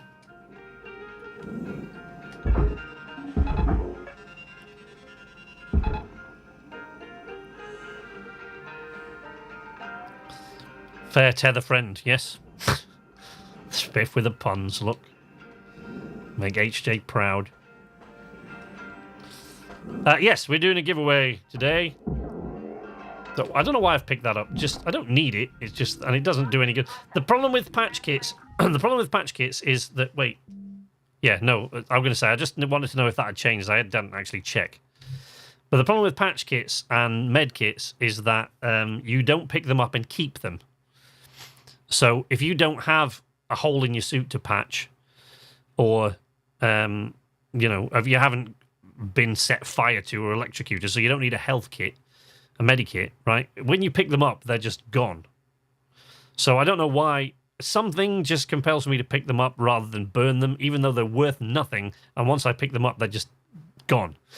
There are differences, like if you pick up, obviously you pick up the fuel canisters, the same thing. If you're already full of fuel and you pick up a fuel canister, that fuel canister is just gone. It's not used for anything if your fuel's already full. The same thing with O2 canisters. The only one that's different is the repair kit. So you'll see when we go about some of these ships that there's little things with spanners on. Or like a wrench. If you're one of our colonial friends. And shit. That was stupid. And those you can keep. So those you collect and keep. So if you look here, look, inventory, it says I've got 8 repair kits. And they're the things that I use to maintain my equipment. But the more tethers stack, so the more of them you put on, the harder it will pull. So you can pull bigger things with more tethers, and the faster it will pull. Material deposited. Sorry, I'm just looking around. See, the components that I've got here, you can't yet pick up. So until Weaver has had his little talk with us, we can't pick these up. Right? We can't even affect them. But we will be able to pick them up in a couple of levels. The range on the grapple is irritating at this point. This bunny is heading off, but diving into the game after work. Excellent. Thanks for joining us, Mad Bunny. Good to have you with us. Take care out there, Cutter. Be safe. If you can't be safe, make sure your spare has learned the lessons of your death. New certification level attained. See? License level increased. Rank 5. Like, I mean, these early ones you used to kind of go through relatively fast, but now, like, you steam through the levels way quicker than you used to. I've had this game for 2 years. Yep. 2 years. Me too, buddy. Yeah, I've been playing since it first came to early access. I've been reset, what, 3-4 times now? Countless licenses. Hey, Rook. You ever think about starting your own business out there? Somewhere where I don't have to listen to you, Lou, yes. I swear, one day, I'll get a decent belt runner and make my own money. Maybe bring my old man along to help. Mariusz? Is that right? Sorry if I've absolutely butchered your name there. Maybe build some machinery to help with heavy-duty mining. Once Lou shuts up. If we ever both get out of here, I'd hire you in a heartbeat.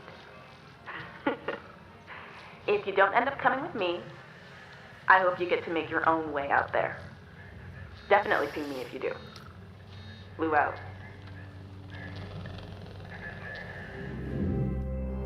I've gotten up to the level 2 reactor part. Yeah, well, I've had this... Focus gave me early access to this game so that I can make the video that I made that went out today. So I've had this for a few days, the update one. So my other license, I've got up to like to rank 13, but I decided to start again for the benefit of the people here. So I'm going to have one license now, which is mine, and then I have a limited license now with only the 30 regens, and I'm going to use that for the stream. So, but yeah, I've got well over 200 hours in this now over the last couple of years.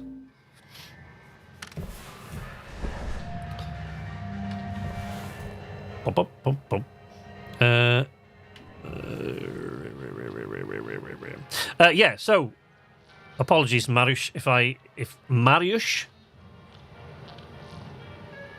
quite good pronunciation. Oh, right, okay. Well, thank you. But I do apologise if it's still a little bit butchered. Welcome to the stream. Welcome to the arcade. Good to have you with us. Bear in mind, I'm just saying the same thing to everybody who's entered the contest.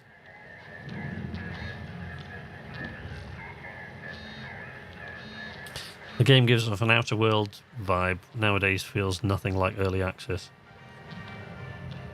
I've loved this game. Like, honestly, from quite early on, this is, I would say, easily one of my top 10 favourite games of all time.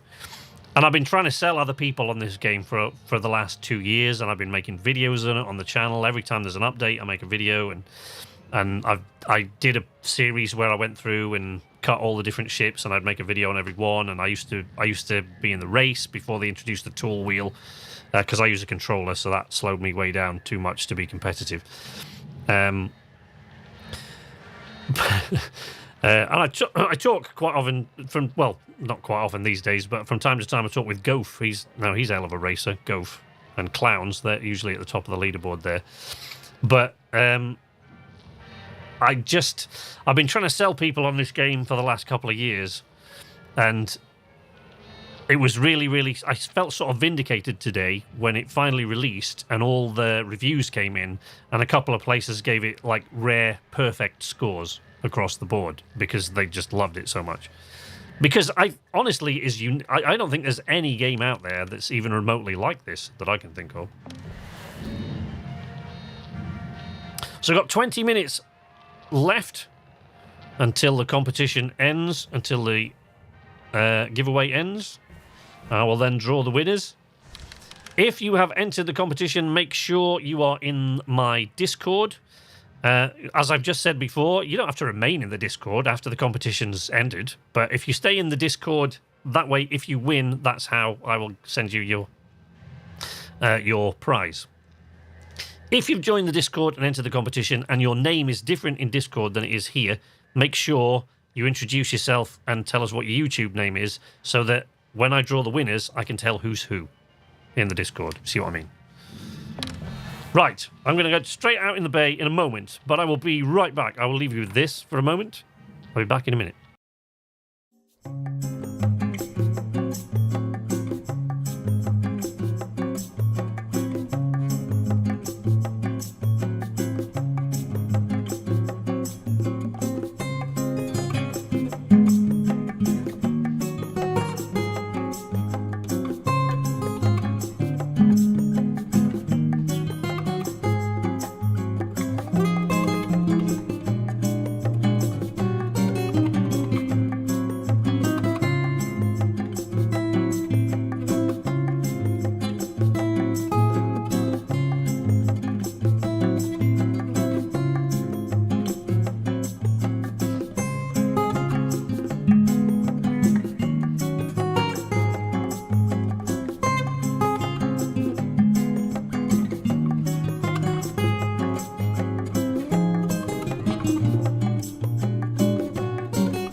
backpedaling there, HJ, in the combo. I got it on my Steam wish list from quite long because of Homeworld connection. Yes, that, Mariusz, is exactly how I found Shipbreaker. I actually haven't explained this. I think I did a long time ago when I first tried streaming Shipbreaker on my old PC. Now I've got a dual PC setup, so I can do it much more easily.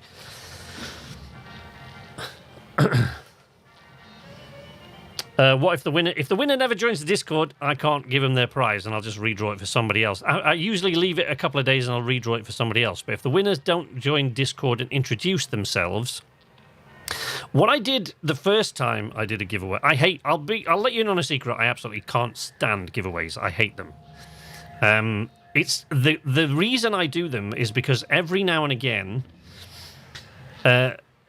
Well, firstly, because the game companies and things like that, they kind of like that exposure, and it helps you to sort of get in with the game companies, which will give you, quite often, it will give you an early look at things that are coming up, other things that they're making.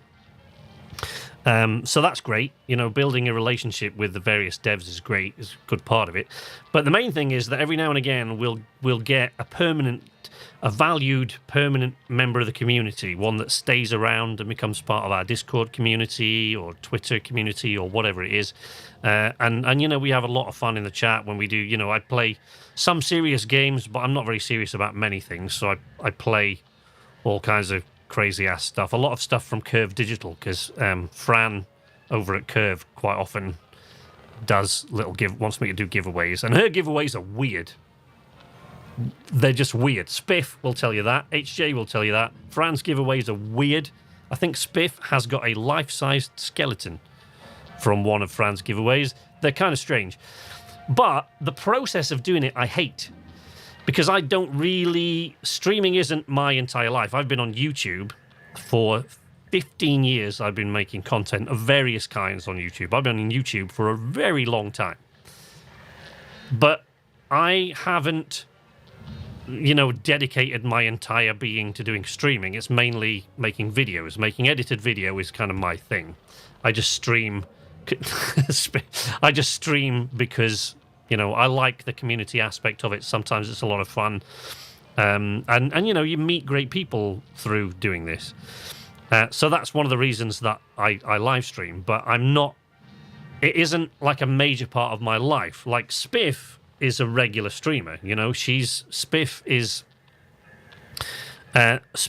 does, you know, she goes the whole hog with streaming. You know, she streams all the time, and she has her stream set up. She has all sorts of little things, little games and things that they play and stuff like that, which is great, you know. And lots of streamers are like that. But edited video content is kind of my main gig. That's what I do, and that's where I've gotten most of my followers from. Streaming is just something I kind of do on the side, and because of that, I don't really have giveaways and things like that set up in a streamlined way, so it's a little bit difficult. The first time I asked for passwords and things like that, it was really weird. So now I just say to people,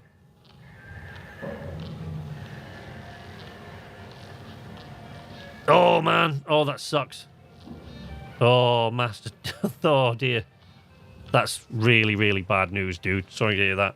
So yeah, nowadays I try to make sure I put it in the rules and things like that, and I always say to people when they come on and they enter the contest, if you're not in the Discord, I can't give you a prize if you win it. So, you know. But as I say, you know, I don't mind people coming into the Discord just to receive their prize and then going, right, now I'm leaving the Discord. I don't mind that. There's no rule against that. Go for it. But you do need to be in there to get it.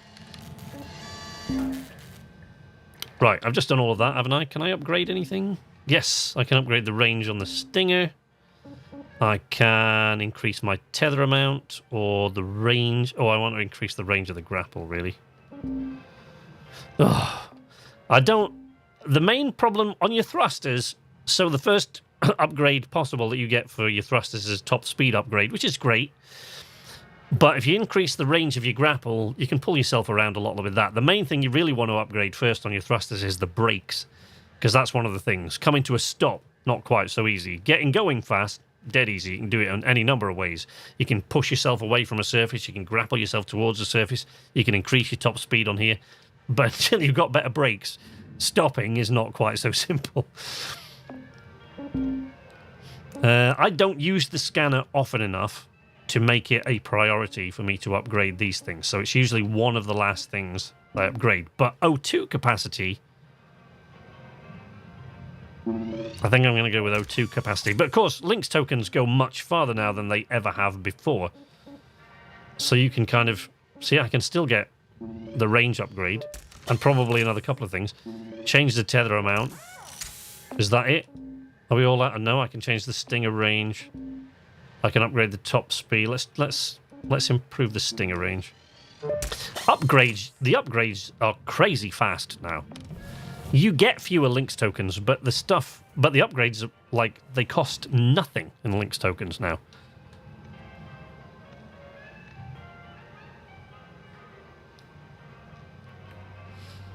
Totally understand. Subscribe because of the Ultimate Review KCD. But I do enjoy Project Winter and Sea of Thieves streams. Yes, well, Spiff, of course. If you enjoy those, yeah, of course. I've seen you in here before now, you see.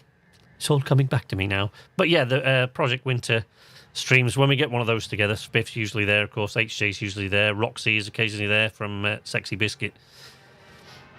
So, did I have anything left? Yeah, I must have. There must be things in here to do.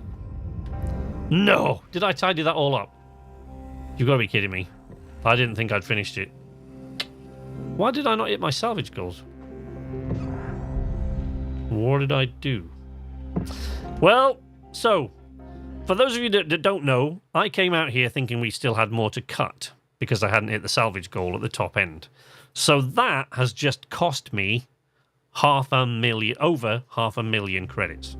Because it doesn't matter whether I'm out for 15 minutes or 10 seconds, they charge you for the full shift. So I've earned nothing.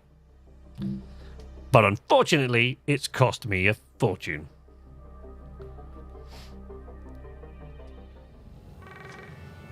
Yeah, it's not the fall that kills you, it's the sudden stop at the bottom. You have 1 incoming transmission waiting. Incoming transmission. Is this DD drunk or somebody? Nicholas, thank you very much. I've seen you in the chat there. Thank you very much for the sub. Howdy, Rook. Oh God, it's Lou again. So, this can be an awkward subject. Unions, Lou, yes, You get on with it. know this Lynx doesn't take great care of us.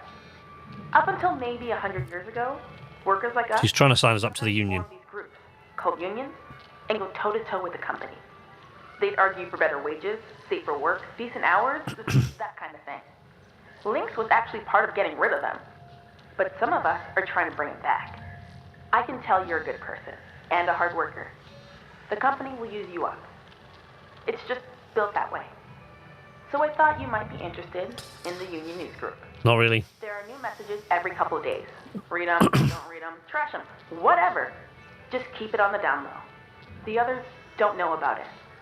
Weaver and Dee are a bit too by the book. Kaido is just too anxious. Poor kid. But I wanted you to have the info.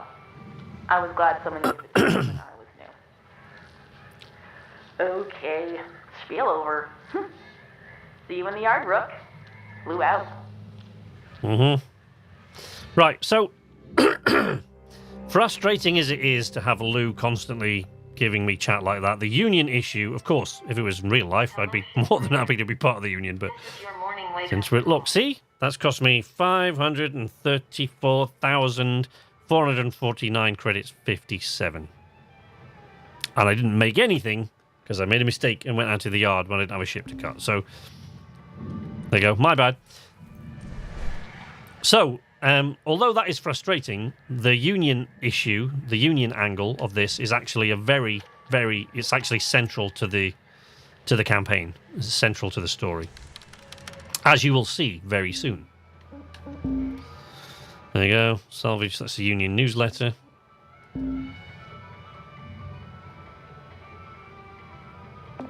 That's Lou being a sock up. Right. So, No, I don't want to go in there. I wanted to go into the job board. And there we have an Atlas Scout patrol craft, mackerel station hopper, light cargo transport, Exo Labs, which I hate. Maybe we'll do the Atlas. So in the new version, I think when I played last week and we were playing the old one, you'd seen me race inside these engines. We've got to race through the flames to get to the shut-off valve at the other side once you've pulled out the quasar thruster. Now, one of the things they've updated is with the new things, when you get an Atlas, some of the early level Atlas craft don't have thrusters in them.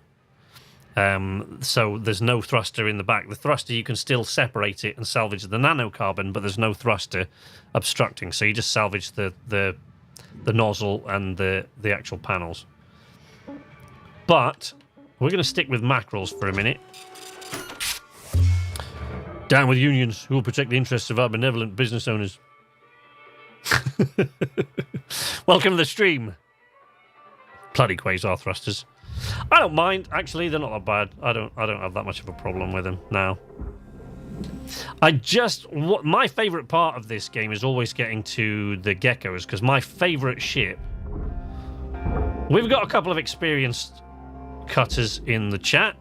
You know, I've got like 240 plus hours in this game over the last couple of years, and we've got Master TC in there. We've got a couple of experienced cutters in the chat. What are your favorite ships? My favorite ship to cut down is the Gecko Heavy Industrial Cargo. I love cutting that ship down. I could cut that all day. I love them. Oh, goddamn tethers. I love those. I'm not a fan of javelins, to be honest. Don't care for them at all. I was really excited when they introduced them, and they're okay. They're a bit of fun, but I wasn't a huge fan. So I'll cut them down, obviously, for a bit of a change every now and again. But I love my mackerels because, of course, this is the thing that if you've been playing this game for any length of time, and if you don't, when you've been playing this game for a while. Mackerels are the ships that you become the most used to. And because I used to play the race every week, there were a lot of these, so you learn to cut them really fast, and there's something satisfying about the efficiency of it. Javelins are awkward, and I'm still not used to javelins because although I've cut a lot of them down, they keep changing the design slightly about how they come apart. No, I didn't read that. This is a goddamn station hopper, isn't it? Bunny character D. Right, so once you've got tethers, see, the quickest thing to do is you tether these together like that. Reduce these chairs out of the way. Right. Pull off that light, because it sometimes gets stuff caught behind it. Put that across there. Be a little bit careful. Sometimes these tethers they'll yank these panels off really hard, and you'll get like an electric shock goes on and wrecks some equipment. But for the most part, you're all right. Vaporize this. You don't have to do this, but it will help to free up that stuff. This seems like a complex way of going about it, but trust me, I spent a lot of time doing the weekly race, so I know what saved. Fecking doors, man. They still haven't got the... What it is about the doors, they always go all freaky and X-Files on you.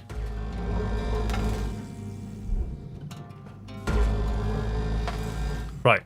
So you go. Separate those. Be careful when you're cutting near these soft storage things, because these soft storage crates will burst into flames at the slightest touch with your stinger or your split saw. Let's pull that off. Pull the bottom one off, of course, when you're pulling those. Whoosh. God damn it. Oh, can't catch that. Don't worry about it. Right. So now, if you go to the front and you tether that to the hab, boosh. What that'll do as that moves along, physics being what it is that all the loose stuff inside will stay where it is. And then, as it comes out, you can just kind of go boom, Boom. Whoops. I tethered to the barge instead of to the computer unit there. Credits awarded. Spot the deliberate mistake. Salvage deposit registered. Account Right, so that's... Cancel that tether. Seats and stuff. Yeah, I've got to go over there to fetch it, but tethers make that not a massive problem. Salvage deposit accepted. Right. Credits transferred. A mouse, of course, mouse and keyboard is the one way to make this all much faster, but as I've explained quite a few times, the reason I use a controller is that I have had joint issues since I was a teenager. So using a keyboard with my left hand is quite uncomfortable. And I have as yet not found... Why am I still blasting that in now? I've got tethers. I have as yet not found a decent solution. I do have a Razer keypad that I tried. In fact, again, it's another thing that I bought just for this game. Because... Deposit accepted for processing. I wanted to compete in the race, and once they added the tool wheel, it kind of added so many seconds to my time that I just wasn't competitive anymore once they added the demo charges.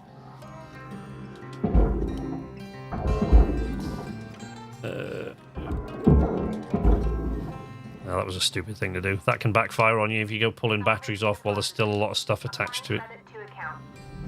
They've tweaked the physics a little bit and the way things behave, so it's not as bad as it used to be, but can be a bit deadly. That's a new thing. Right, so you see there, when I cut through that, there was an aluminium bar across, right? And you see that the whole thing vaporized. One of the tweaks that they've made with this update, which I'm very grateful for, it doesn't happen every time, but previously, when you would cut through something like that, what it would do is just cut it in two pieces. If you cut it through with a split saw, or you could blast it with your stinger for 10 seconds and it would vaporize the entire thing. Right? No, take the handle off the top. What? Everybody cuts in different ways. Everybody. So, so one of the things is that you used to just cut that in half, and what you'd end up with is just like confetti, just mess of stuff all over the place. But now they've tweaked it so that occasionally it will vaporize the entire thing even with the split saw, rather than,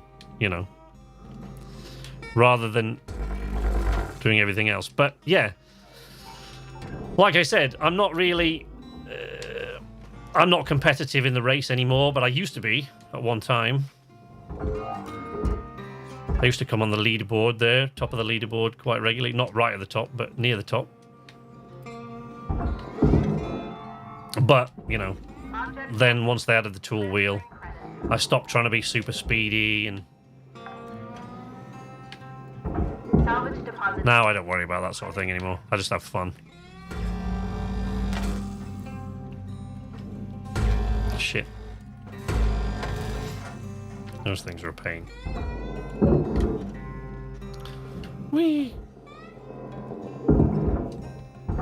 But yeah, with a mouse, you've got a lot more control, obviously, over, when you're swinging between one cut point and another, right? So if I did that, and then swung to that, see, I overshoot a little bit, and a little bit oversensitive. Oh, shit. I try never to cut that off before I've released the reactor, but it's alright. We'll do it now. We'll do it live. Warning. Oxygen reserves low. Oxygen reserves are indeed low, but I believe there's O2 canisters in the ship. Blood oxygen levels. So there you have your... Deposit secured. Yoink. There's your reactor. Class 1 reactor. Yank that out and then stay out of its way. And you're done. No big deal.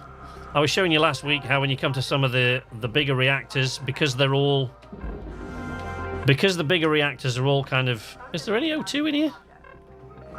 Shit. Yeah. Okay. Because oh shit. Because the class 2 reactors are all sort of... They're oriented differently in their housing, depending on... There you go. Charming poster for your hab. Depending on... depending on which ship configuration you have, they are all sort of oriented differently in the housing, and they're all, you have to look at all the Class 2 reactors particularly in different ways.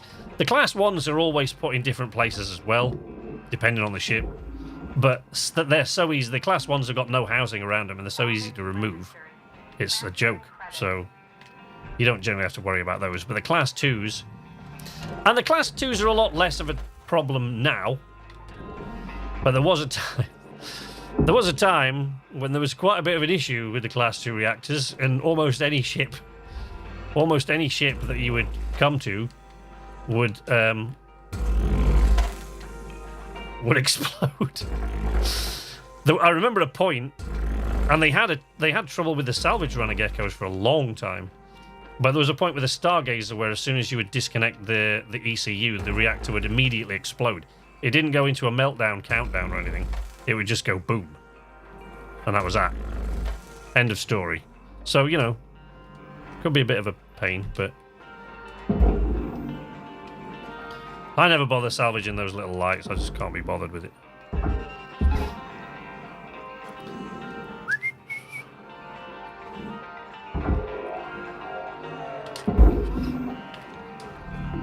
Valuable object processed. Credits deposited. When you get to the the big geckos, some of the really big ones, like they span the entire thing there, and the pull of the furnace is quite intense as compared to the pull of the processor. The pull of the furnace is crazy.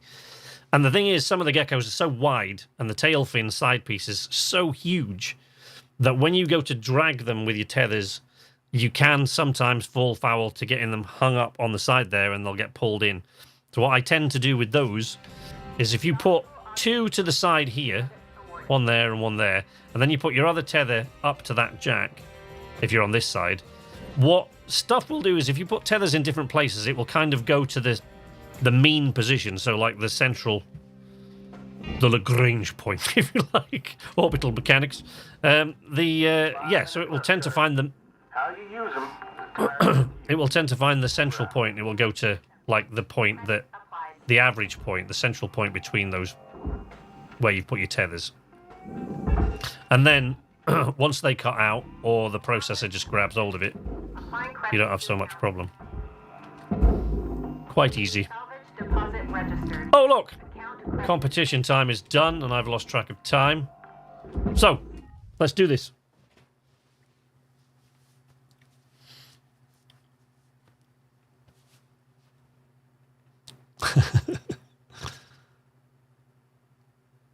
This game is dangerously addictive, yes. It's like horrifically so. Especially as you start getting more ships bigger and bigger, and they're different puzzles to sort of solve. Because even though certain configurations, certain ship classes and subclasses, so like with the geckos, you know, with the mackerels, you've got station hopper mackerels, you've got exolab mackerels, you've got cargo mackerels, and they all come in sort of light cargo, heavy cargo, that kind of thing. And then you go up to the geckos, which was all you had at first, mackerels and geckos. So you go up to the geckos, and you've got, you know, station hopper geckos, which are a pain. They're a pig. There is so much crap inside those things. And they're a bit of a pain. There's just so much crap. The worst one, my least favorite ship in the game, is the Salvage runner gecko, because it is just full of shit. It's full of ramble, and it's got a million different compartments, and they are a nightmare. I hate them. Also, because they've been glitched for forever, so quite often you'll end up with an exploding Class 2 reactor. But yeah, with the geckos, you know, you've got the station hopper geckos, you've got the heavy industrial cargo gecko, which is my favorite ship in the game to cut down. You've got the Stargazer gecko, which is a big science vessel. You've got salvage runner geckos. Then you've got javelins. You've got the Atlas class of ships now, and the various different configurations of those. But even in the same class and subclass, not every ship is the same. So if you get one heavy cargo mackerel, it might be completely different than another heavy cargo mackerel, even of the same hazard level, because the cargo inside it will be different. It'll be arranged differently. Sometimes it's behind cages. Sometimes they have solid bulkheads. The reactor will be in different places. There's radiation filters, which you haven't seen in this yet, but you would have last week if you joined. So, you know. But yes, to answer the question about Homeworld, I found, I know I wandered off the topic, wandered off subject. I do that all the time. But I've been a fan of Homeworld since the original Homeworld, and I've loved it. I've played through Homeworld 1 all the way on here, and Homeworld 3... Is it still coming out in 2022, or has it been delayed to next year? Anyway, I was looking up Homeworld 3, early news on Homeworld 3, when it first was talked about, when they first started crowdfunding for it. And Homeworld 3 is being made by Blackbird Interactive, right? So from their page, I got linked to another game, which at the time, they've changed a lot of stuff, but at the time they were describing it as a game that was rooted in the Homeworld universe. In other words, it had been inspired by Homeworld. That's where it began. But now it has nothing to do with Homeworld universe at all. It's set in a completely different universe. It has no ties to it at all, except the origins of the idea is what it started with. What was it called first? There was a different name for it. I can't remember, but Hardspace something else. I can't remember what it was, but and that was originally going to be based in the Homeworld universe, and then they dismissed that, and now it's a completely different game. But that, I found it through the same route. That's how I found Shipbreaker, by looking up when the next Homeworld game was coming out. But boy, am I glad I did. It's like Shipbreaker is one of my favourite games of all time. Let's do this draw. It is time. Is everybody that is in here and has entered the draw in the Discord? And if you're in the Discord, have you... HJ, can you check this for me? Like I said, I don't want to go into the Discord because it messes up my audio settings. If you're in the Discord, have you let us know what your YouTube name is so that we know who you are? So make sure you go and do that, and we will start the draw. Okay, so thank you for that, HJ. Right. Timer is up, so we're going to pick a winner. Now, my chatbot is supposed to display the winner in here, but it doesn't always. So we'll pick a winner. Pick the first one. First winner is, I can't even pronounce, Lordo Distractnanmsri. Wow. Okay. Let me actually take a picture of that on my phone, or screenshot. No, screenshot's not going to work with this damn thing at the moment. My equipment is not functioning particularly well. Pardon my innuendo. Right, let's see if it might do. Right, so that's winner number 1. So we've got 2 more Steam keys. Right, here we go. Who has different names between you? I've no idea, Dwight. Who does? Nicholas Blanc, you are winner number 2. There we go. I'm going to make sure I've got plenty of different, so that I've screen capped all these in different things, so that I make sure I don't forget. Final name to be drawn. Final name. Change my name on Discord on the server. All right. Okay. Well, you've just won. So there you go. So, winner number 3. Third and final winner of a Shipbreaker Steam key. Good luck, everybody. Sorry if you don't win this time, but we'll have other giveaways for other things in the future, so keep your eyes out. Iceman! Iceman! There you go. Being Spy complaining his grapple isn't long enough, and now he complains about his equipment not functioning. It's okay, SK. We've mostly been there. There you go, Iceman. Well done, buddy. You've won yourself a Steam key. I will contact you on. I'll contact you on Discord after the stream has finished, and I'll hit you up with the Steam key. Okie dokie. Let me just make sure I've got doubly. So just so I'm checked, did it actually display any of the winners? What? It's useless. I hate this chatbot. It's useless. Iceman was just saying he really wanted to win. Well, there you go. You have won. So once the stream's done later tonight, I'll dig out my because the Steam keys I got given from Focus were I got contacted by a guy who I contacted 2 years ago, right? As part of Focus, when it was still called Focus Home Interactive or whatever it was. Now it's Focus Entertainment. But I contacted this chap and I made a bit of a boo-boo because, of course, he worked for Focus, not BBI. So I was saying, well, you know, I'm loving Shipbreaker. I'd love any news that you can keep me up to date with and stuff like that. And I'm really interested in some other games you've got coming up. And I said, like Homeworld 3, right? Because, of course, that's BBI and this is BBI. But he works for Focus. So he said, well, that's nice, but we're not publishing Homeworld 3. That's Gearbox.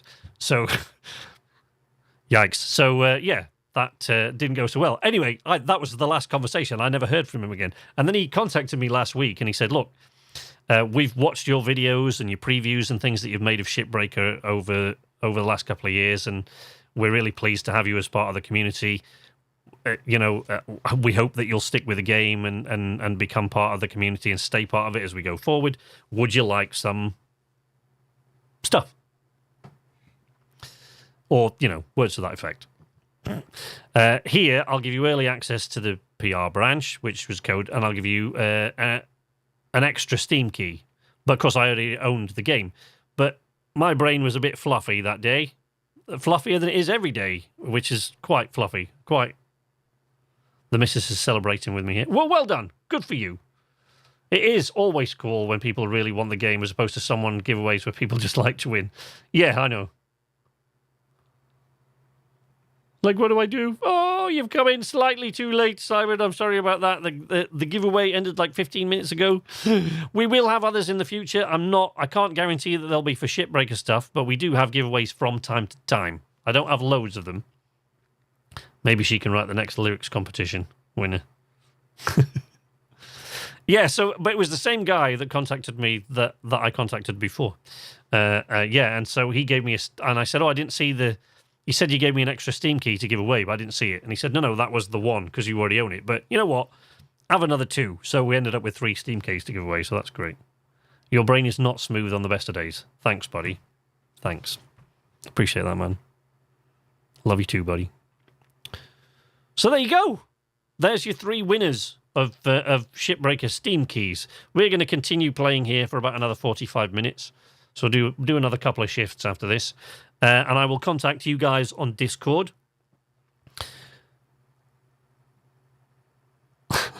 And I'll give you your Steam keys and make sure you get them out to you once the stream has finished. Well, it's on Game Pass. Yes, it is on PC Game Pass, of course. So if you have Game Pass, you can always get it like that. But, you know, it can also leave Game Pass, as a lot of them do. So, but I'm really, really glad you guys won. Good for you. And I really, really hope you enjoy the game. I can't see you not doing, like... Salvage goal achieved. Honestly, I just can't think of any other games out there that are like this.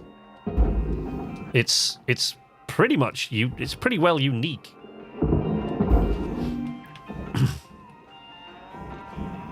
Salvage deposit. So again, suit patch kits, like medikits, if you pick that suit patch kit up and you don't need your suit patched, it's just gone. But... Salvage secured. Credits the repair kits... Oh, let's release the thruster. See, now we've got to bits where we've got thrusters in, so we're starting to get higher ranked ships with thrusters. Oh, God damn it. But I've disconnected the tail section from the power before disconnecting the thruster, which is not a major issue. We'll still get the thruster. It just means this cross section here, which would have gone in the processor, it just means that we'll lose that, that's all. No big deal.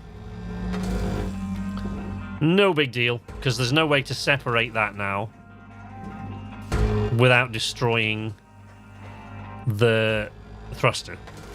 Or the crosspiece. I guess you just couldn't vaporize it because it's made of titanium.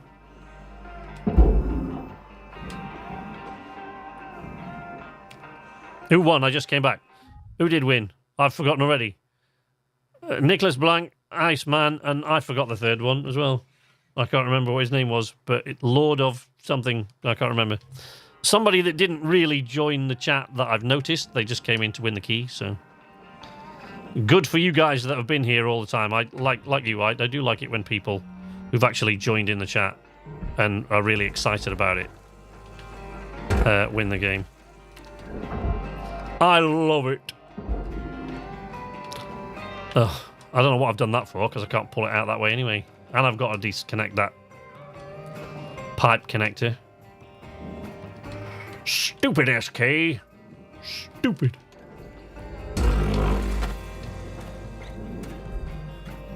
That's weird. How come I've vaporized that one but not the other one? And disconnected the fuel line. Don't forget to take your airlock console and door consoles off. The door consoles are worth, I think, about 76,000 now. Airlock consoles, 125 up now. Low O2, but there's some right there, look. Stabilizing. So we're good. Well, let's refuel while we're at it. As you get further up through the ranks, you'll see stuff like fuel and O2 way less often. They don't. The bigger ships and the higher rank ships don't tend to have stuff like that on. And what they did have until quite recently was that they have. See, I don't like that. There you go. Now it's released. So look, now we can salvage this thruster, but we can't now because I disconnected it because I disconnected the tailpiece from the power before disconnecting the thruster. Now the thruster won't disconnect, so we've got to salvage it with the titanium cross piece. So we've lost the titanium cross piece, but the thruster is worth a lot more, so that's the piece we want. Salvage deposit. Whatever gets there. Right. One minute left till the end of the line, Cutter. You're not Weaver. Anything I wouldn't do. No, I'm getting used to him already, and I do like Aaron Douglas as an actor. I think he's great. One of your countrymen, Spiff. Processor deposit accepted. Credits awarded. God, these full fuel canisters now at the back of these mackerels weigh a ton. They're like way heavier than they used to be.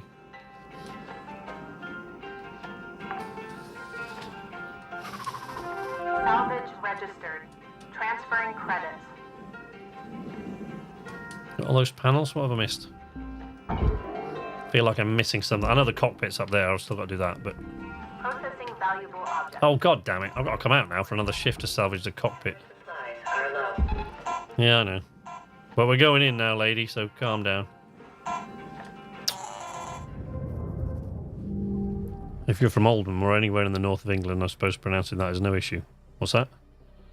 Lord of Distract and Misery.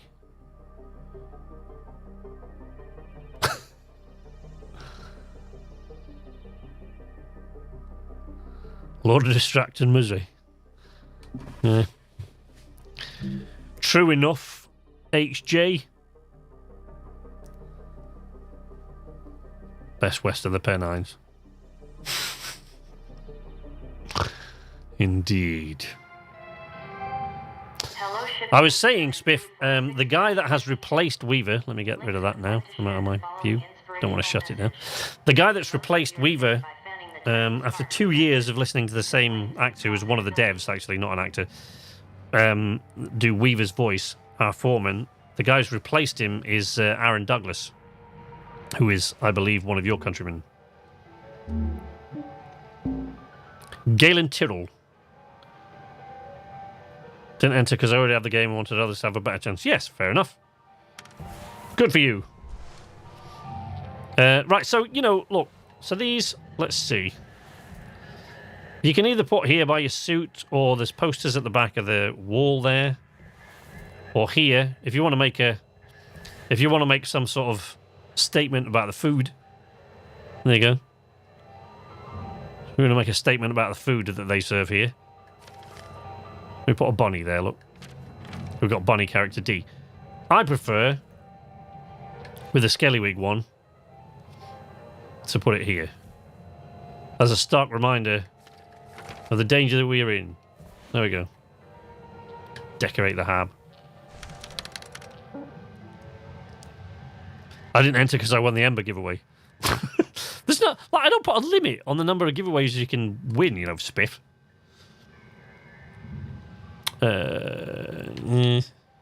We don't really need to do those.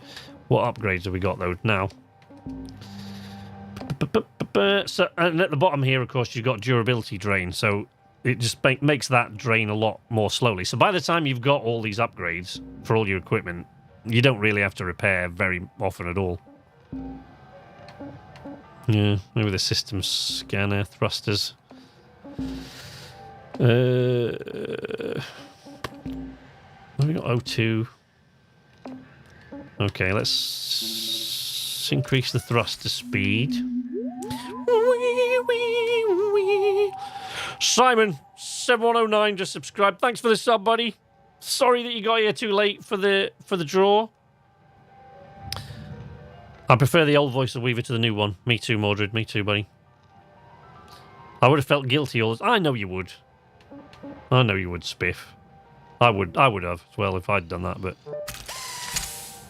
I know where you're coming from. It's cool.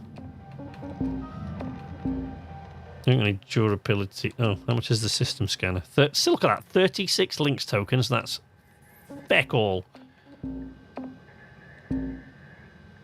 Improve the suit integrity, maybe. For when I smack myself in the face by retracting something with my grapple way too fast. Alright. Alright.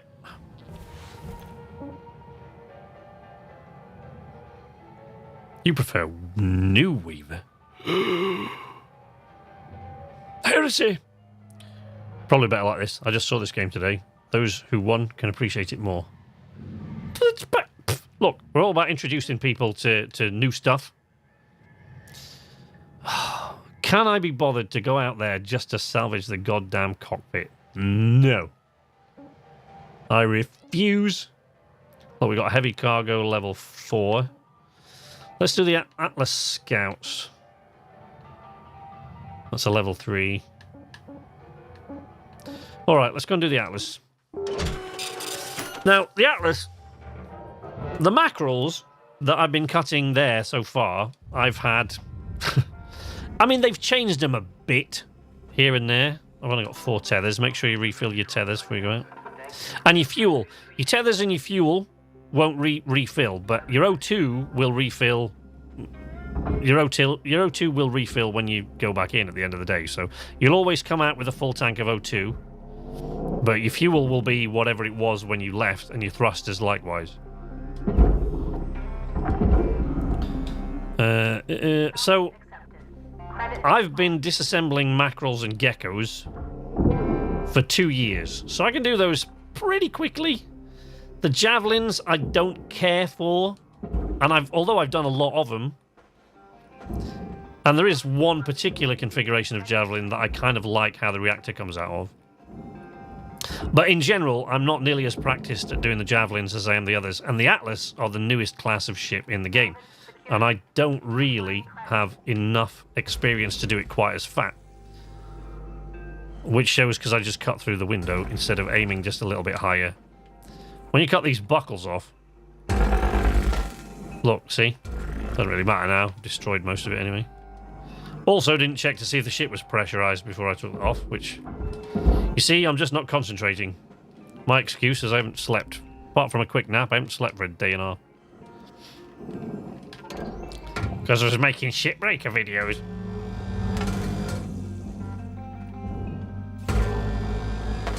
To make sure everybody knows what's what with the new update, without having to read through all the patch notes.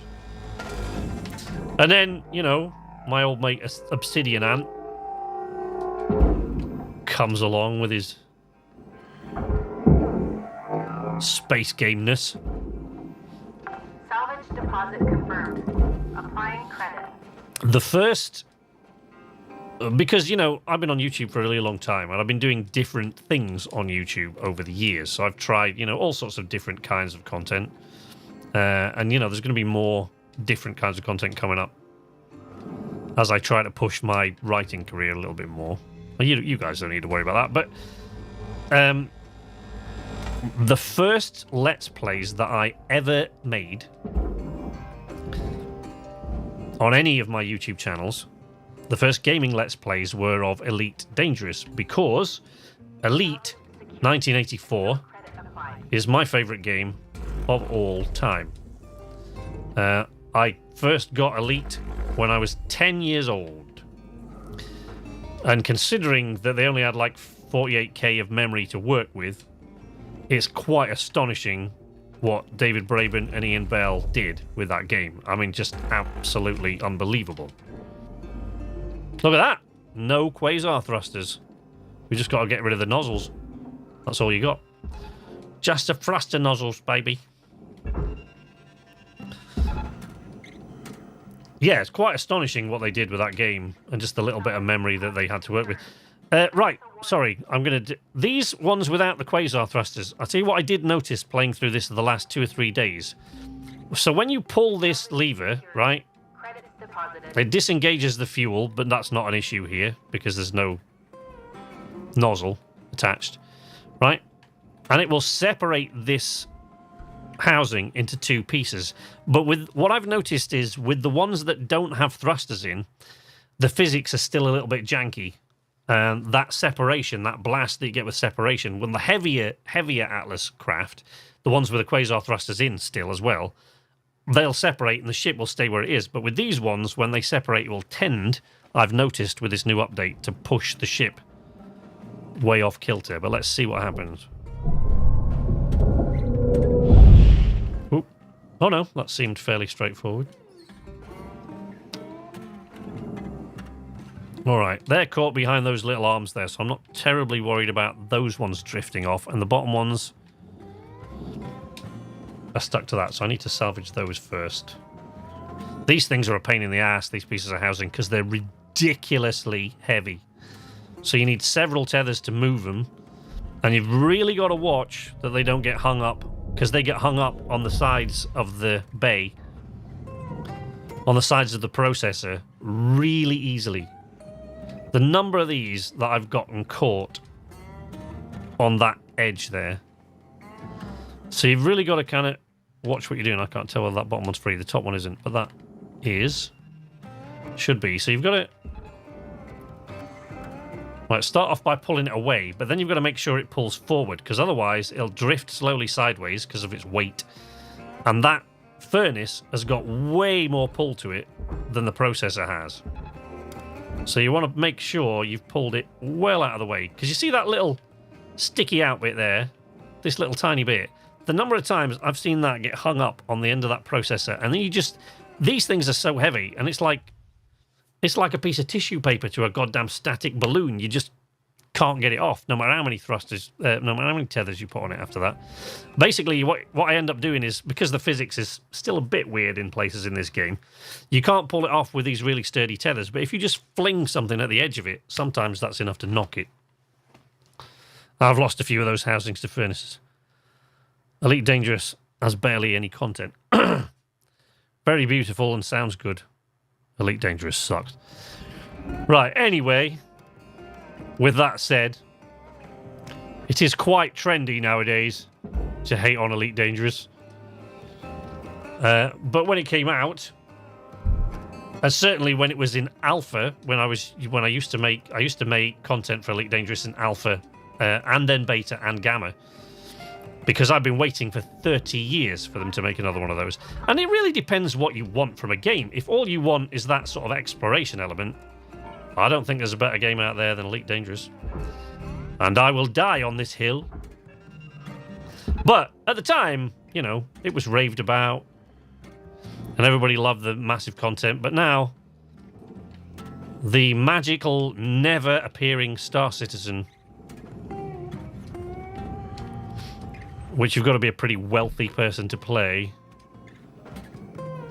Bring any bitterness? Bitterness, XK? What's bitterness? I don't know what you're talking about.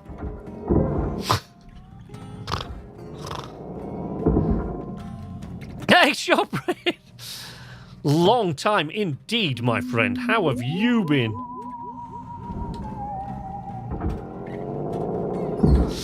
Yeah, it kind of depends what you want, really. I like the way that the game... If you followed the Elite franchise as long as I have, since the 80s, since the mid-80s, and you've been playing them all that time, yes, a certain amount of it is nostalgia. There's a certain amount of that to it. But the thing is that David Braben, regardless of what's been leveled at his company lately because of the console, because of abandoning console players, which I do agree is a really crappy thing to have done.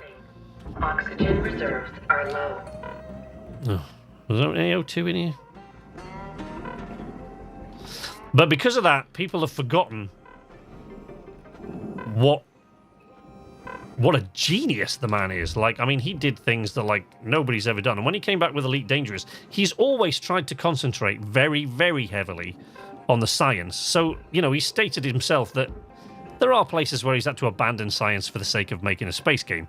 But for the most part, he works it into every single area of the game, every aspect of it. And the sound design of that game is phenomenal. I would stand the sound design of Elite Dangerous up against any game out there, including this one. But yeah, Elite really needs the same effort as No Man's Sky. Elite really needs to kind of, because the thing is, what a lot of people also forget about Elite Dangerous, if you haven't been following it since the Kickstarter days, right? And I have, somewhere online, there is still a review that a preview rather, that I wrote, like, I think 2 years before Elite Dangerous first went into alpha, or at least a year before it went into alpha, I can't remember. But when I was just reading up on it and finding out whatever I could, because I've been waiting for like almost 3 decades for this game. And there's lots of interviews with David Braben where they talk about what will happen. So in the first alpha version of that game, when I first played it, all it was a Sidewinder in a small asteroid field. And you had enemies that would come out, and it was basically a combat tutorial. So that was the first build of Elite Dangerous. A Sidewinder in an asteroid field. And I loved it even then. But interviews with David Braben, you know, they were saying, well, what's this game going to have? And he said, well, we've modeled the solar system as closely as we can with the information that we have. So it's basically a gigantic 3-dimensional model of the solar system, and anything you can see out there, you can visit. At the time, Salvage accepted. whether you like it or not, at the time, even just 9 years ago, well, I guess nearly 10 years ago when he was first giving this interview, that was revolutionary. Nobody else had done anything like that. Nowadays, you've got No Man's Sky that wanted to sort of up the game. But again, No Man's Sky, Applying credit to account. I was excited about that when it came out, until it came out. And then it was just, I think, wow, that's really, really dull. But what he said, even way back then, is he said, look, we plan to invest years and years into Elite Dangerous. When this game first releases, there is no way that it's going to have everything you want in it. And doing that is going to take us years. And the thing is, for the most part, for the first few years, they really kept up with that. And he kept on track with everything that he said he was going to deliver over time. He said, we can't deliver it all now, but over time, this is what we're going to deliver. And for the first few years, that is exactly what he did. But one of the things that's been wanted in Elite Dangerous for a long, long time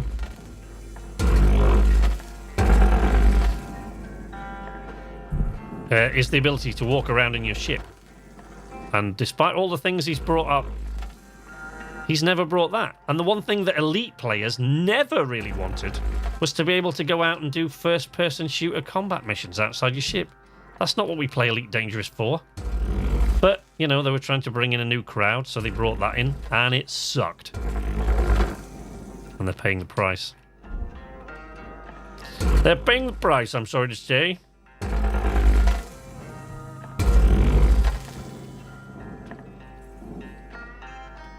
Kerbal Space Program. Now it feels like they abandoned it. Yeah, I know what you mean. I do appreciate what you're saying there, yeah. Kerbal Space Program is my favourite space game. I read the other day that KSP 2 has been delayed now to 2023. Did I hear that right? That's right.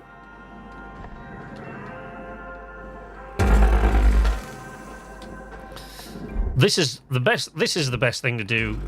The most fun doing this for me is inside the geckos, because when you go through and you sever every single one of these cut points in a gecko, it just peels like an onion. It's like you go out and you do all of this, and then you just tether everything into the processor. And all you've got then is a big interior shell that you have to deal with separately. But these Atlas class ones don't quite come apart as nicely, and the Javelins don't. They're horrible to take apart sometimes. Yeah, 2023 for case, but yeah, I thought so. Ah. Whoosh. No, get off. Yeah, I'm not a massive fan of taking these things to bits, honestly. But they are better than the Javelins. I hate taking those apart. Dumb thing. Oh, I'm upside down. Look at that. You can lose your head in space if you're not careful what you're doing. Was that still got an Atlas thruster attached to it somewhere? Or housing of? Yeah. Oh no, at the top. Over there. Whee! Ah. See? This is where the mouse and keyboard players always got one over on me. Thumbstick control of this stuff is a nightmare. Goodbye. You don't need to take those thruster canisters off because they're going to the same place anyway, so it doesn't make any difference. Did I lose either of those housings to the furnace? I don't think so. Nope. No, sir. Right, but these ones have got to come out the side, so I've got to take the panels off first. Let me clear some of this rammel.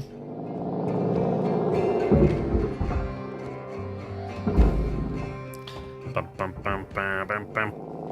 Salvage secured. Credits deposited. Stop the hate on Javelins.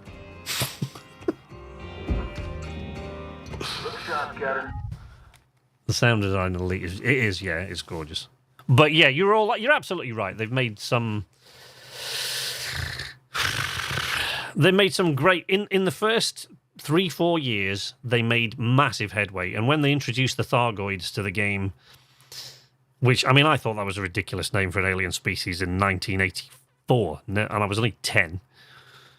I don't know why they persisting with that ridiculous nonsense, but when they first brought them in, it was like we thought, yeah, that's like you brought in something even more chilling and atmospheric into the game. It's great. I like where it's going. And then they brought in this ridiculous first-person shooter nonsense on the planets.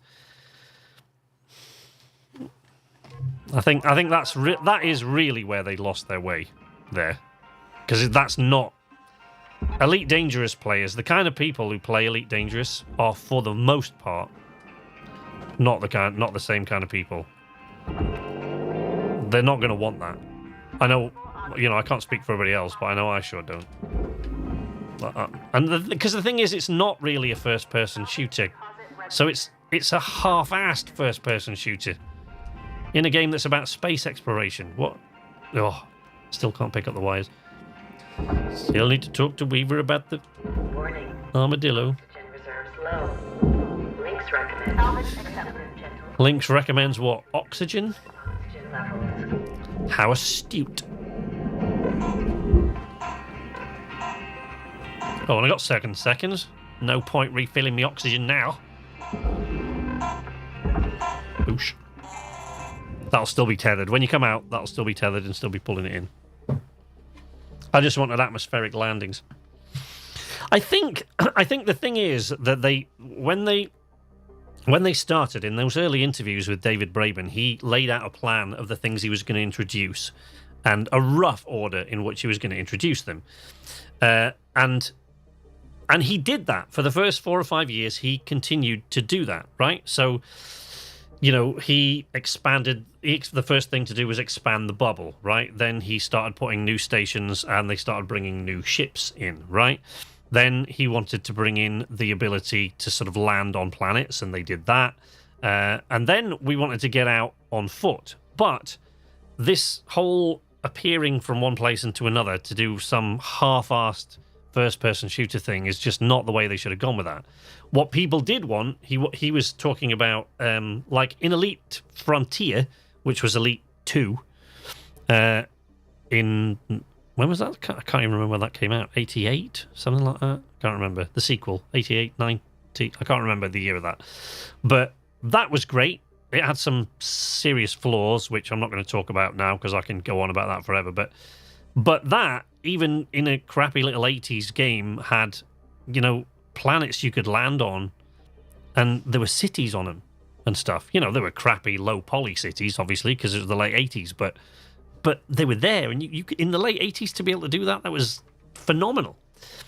And what he'd said was the thing, he'd tempted us with stuff like, eventually, you know, you'll see the lighting on inhabited worlds, and you'll be able to tell from orbit, you'll be able to tell, even if you didn't know before you went into the system, from orbit, you'll be able to tell what faction that particular planet is under the control of because of how they tend to lay out their cities. So you'll be able to tell by the light configured, by the lights on the dark side, the city lights, whereabouts you are or what territory you're in. Mini P! Jesus. Whew. Thanks for the norm there, HJ. I probably want to turn that down. Scaring the crap out of me. You know, and he said, look, you know, and the next thing is you'll be able to go and check on your cargo by actually getting out of your seat, walking around your ship, going down to the cargo bay and visually inspecting it. And you just thought, great, that's absolutely amazing.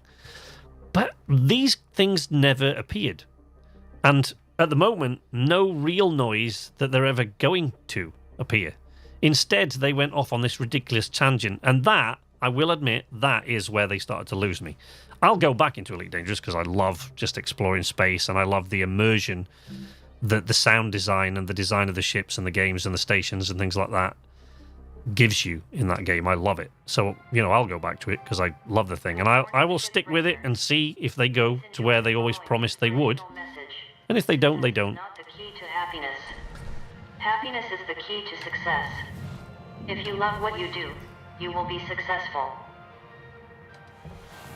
But although they have some wonderful, absolutely gorgeous things to it, I will undoubtedly play Star Citizen at some point. But the reason I've refused to jump on board with it is because that has been promised for the same amount of time as Elite Dangerous.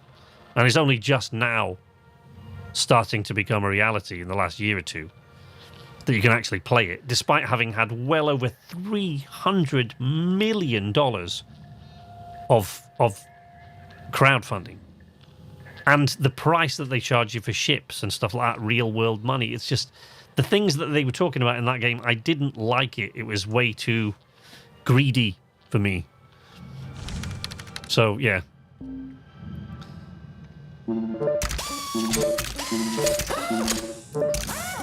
Push. Right, what we got? Oh, we haven't leveled up now. Oh, right, let's just go straight back out in the yard. Right, this will be the last shift. Last shift of the day. I think soon they'll scrap it and maybe start over and make a new Elite. I don't know about that.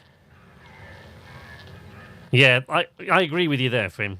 I probably will actually play it at some point just because I love, you know, if you're a regular to this channel, you'll know that space, sea, sand, exploration in big, wide open places, but chiefly space games, you'll know that I'm a massive fan of.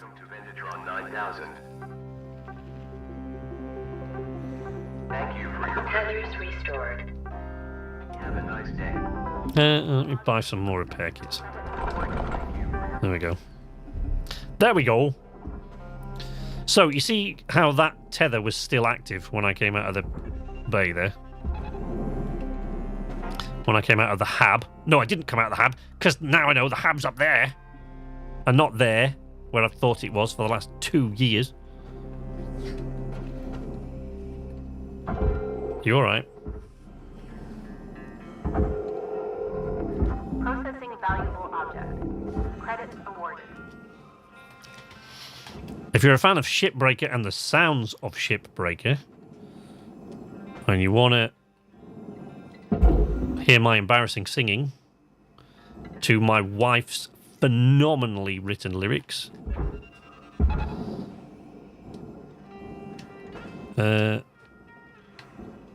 check out Shipbreaker One Day Longer, for which my wife won the lyric writing competition in Shipbreaker. Excellent song.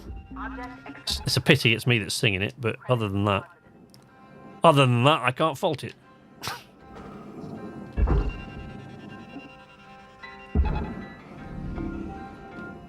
Here we go. But this is this is where I want games to go. Like the kind of places that BBI have gone with Shipbreaker, because this game is like almost. I'm hesitant to use the word unique because it's an absolute. It's not. You can't say something's sort of unique or it's a bit unique. Yeah, it's either unique or it's not. But so I'm a bit hesitant to use the word because I'm like worried that people go, no, there's another game that I've never heard of that's a bit like that. But as far as I know, there's just nothing remotely like it out there. And I think it's new, interesting, and it's innovative. That's the thing about it that I love. It's done something different and new. Let's salvage these bottles so we can get our sticker, which is now ridiculously easy to get.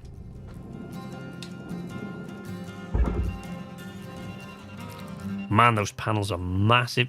Look at that thing. It's huge. Stitch it with a few tethers. Well, that one's gone in, we're alright. I want that one. Go over there. One there. I want to pull it out of the way of the furnace. Don't let the furnace grab it.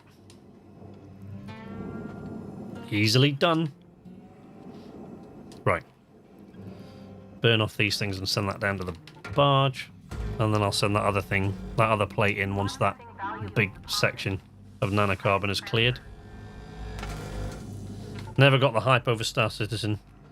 Never promised anything new or unique. Few handmade star systems with planets, no feel of the unknown vastness of space.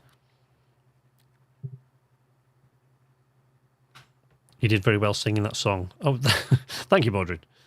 How do you feel about there only being 4 ship types still? In which game are we talking about? Shipbreaker?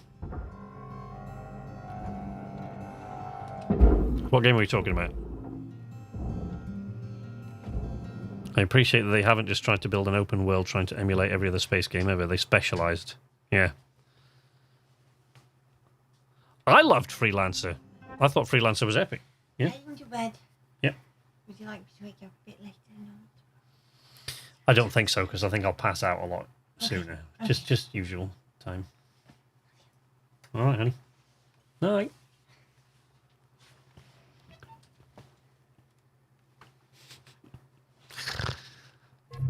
Salvage registered.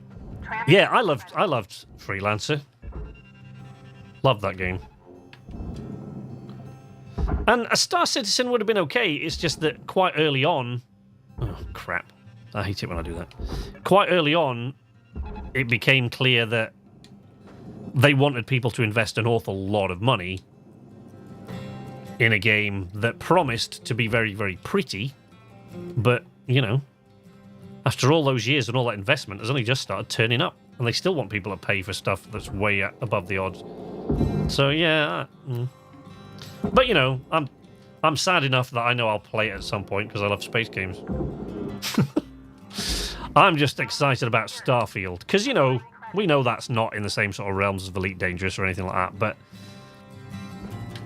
you know, I can forgive Bethesda a lot of stuff. You know, yet another company that everybody loves to hate. Let's bash Todd Howard. And, you know, that's not without people don't bash Todd Howard without justification. There is some justification for bashing Todd Howard. I'll be the first one to admit it. But I still love Bethesda games. You know, I accept all the glitches and the bugs as just part of the early experience. Well, part of the nothing early about it.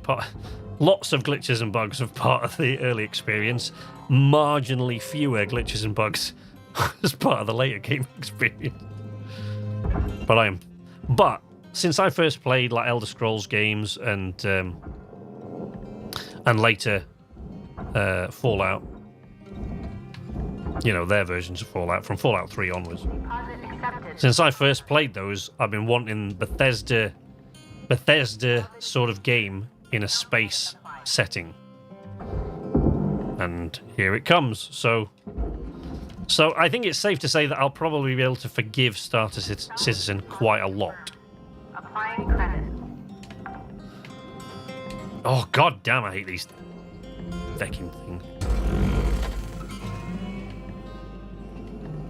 Oopsie. Oh, no. Oh, no. No. We're good. I thought that had all gone horribly wrong, but no. The physics has definitely improved in this latest version, because it's been... I mean, you know, zero-G physics on the kind of scale of the things that you're taking off these ships and the things that you're asking the game to do has got to be incredibly difficult to get right and to model, I would think. You know, I'm not a coder, but I would imagine it seems like that's a tall order, right? To me, anyway. Deposit confirmed. Oh, let me take that fucking air filter off. Right? But, nevertheless, the physics has been quite janky in this at times. Does that disconnect? No. Warning. Oxygen low. No Yeah. oxygen costs can be reduced. I hear you, lady. Breathing practices. But yeah, it's definitely improved dramatically. This latest update, the physics in this game has improved no end. Salvage deposit accepted. Credits transferred. But are there any O2 in there? Salvage goal met. Rewards will be paid. No. Nope. All right. Ooh, nothing but net. Look at that. Critical oxygen Woo! detected. Shit. Okay. Now we need a patch kit. Always I thought I was perhaps going just a wee bit too quick there. validating your warranty. Oxygen level stabilizing. I'm not paying for a patch kit when I know there's one on board that ship. Look at that. Boosh. But yeah, I did have one incident when I was playing this new version the other day. Where was that patch kit? Downstairs. Boo-doo-doo. Say that while we're at it. Not lost much health, but there we go. Yeah, there's one incident when I took the side off. I took. There's some mackerels that you can get in this.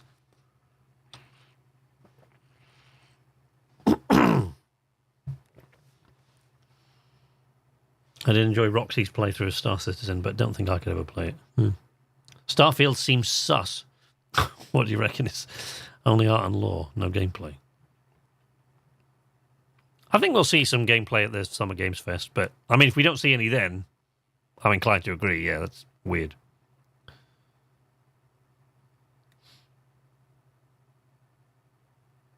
Yeah. But yeah, there are some mackerels that are connected like the whole way down by like fuel pipes or sometimes by electrical cables. And, you know, if you sever all the connections, you can actually quite often just take the entire side. Rather than it breaking into 4 bits as it usually does, you can take the entire side in to the processor in one go, and it just saves a lot of mess. And, you know, quite often they've got nacelles on the side and you have to disconnect them. But I was taking the nacelle off one yesterday, and I'd already disconnected the sides, right? I disconnected the nacelle. And when I cut through the last bit, it sort of twisted like that. So I went outside to get it, the nacelle, huge, big, heavy thing. And the entire side of the ship went whack, and just like a massive baseball bat, and battered this nacelle smack into my face. Well, I died instantaneously. But that's the only seriously janky physics I've encountered in this most recent update. And then the doors, but, you know, nothing new about that. The doors haven't behaved in this game forever. Salvage deposit registered. Account credited.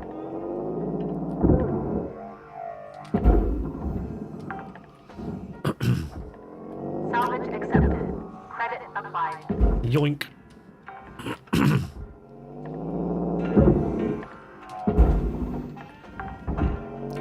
I think for me, the appeal of this game is, firstly, I find it incredibly immersive when you're out here working in the yard, and when you're really in the zone, and you're really doing well, and you're cutting well, and everything's going smooth, and you're disassembling it really, really cleanly. You kind of feel, I do anyway, like a really highly skilled worker. I know it's only a game, but it gives you that feeling, and it's a different kind of skill set. Because, you know, I never really did have, as anybody who's watched me play first-person shooters can attest to, I never really did have the skills. 5 minutes left in this shift, Cutter. That's plenty, don't worry about it, maybe. I never really did have the right skill set for first-person shooters. Which is why I just don't... One of the many reasons I just... Apart from all the toxic nonsense that goes along with FPS games, one of the reasons I don't play them is because I just suck at them. So when you combine that... Let's cut through this. Let's have a bit of fun. When you combine that with the toxicity level of players specifically in FPS games... When you combine that with someone who sucks as badly as I do at them, you know, you get a lot of shouty people. So, yeah, I don't really care for them. But, you know, I was never any good at them. It's not where my skills are, really. As I've said quite a few times... Oops, shit, I've just sent that into the furnace by mistake. Stupid boy. Don't think... No, I'm not getting that back. Processor's got that now. Never mind. Quite a lot of credits I just lost there. Whoopsie daisy.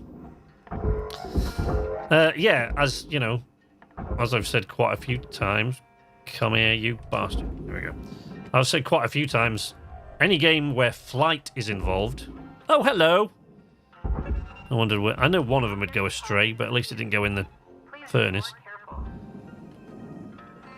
So, right, so these things, sometimes they're really, really weird, and they'll get hung up on something, and even though it looks like a little bit of leverage to pull that away quite easily, sometimes you just can't move them. They get a bit weird. Yeah, any game where flight is involved, that's kind of more where my skills lie. But this is like it's a whole different skill set. And I like that. I like that it's something a bit new and different. And is that in the barge? Yeah. Applying credit. All right, let's see if we can pull this thing in with these tethers or whether we're going to have to cut it into pieces. Usually okay, tethers can move most things. It's killing me to leave all these rods and filters and circuit boards in the yard. But I can't pick them up yet. Any sign of the Polaris? I haven't seen it today. I haven't seen the railgate fire either yet, but that usually happens at least once during training. That's quite a sight when the railgate fires.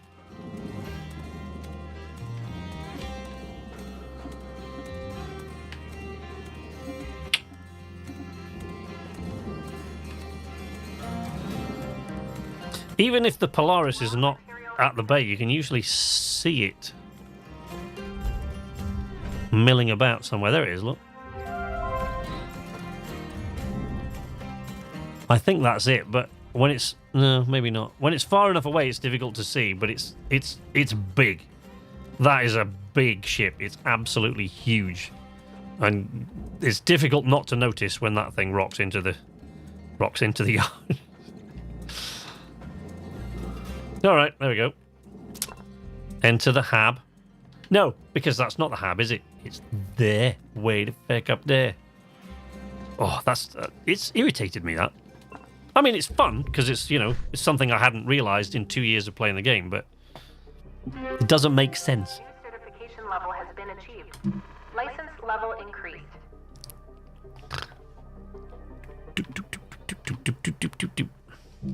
All right.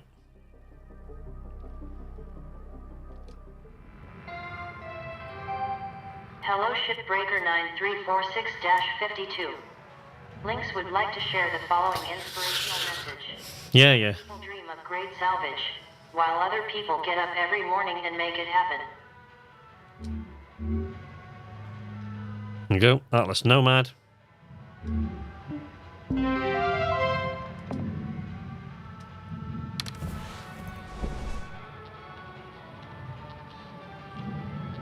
I noticed thrusters on the jack earlier in your video. What? Oh, you mean on the master jack? Yeah. How do you feel about X4 Foundations? I played one of those. I played one of the series many years ago, and I don't know, something about it didn't really gel with me. I never really felt compelled to return, anyway. I can't remember which one it was. X2, I think. Alright, that's the same thing. And we haven't really progressed quite far enough to... wait, let's have a look at the... Let's have a look where we are. God damn. I wish this was actually... I do wish this was more of a 3D thing, but I get that there are constraints. So level 5 and up to Red Seal. So you know what's really weird to me is that for the last 3 levels, it's like Weaver's been really quiet. And yes, I've skipped the training. So sometimes, because I haven't skipped the training very often and I've restarted, I kind of forget what is part of the training and what isn't. So this time I skipped the training because I know what I'm doing, but Weaver's been quiet for like a really long time. He's not usually quiet for this long.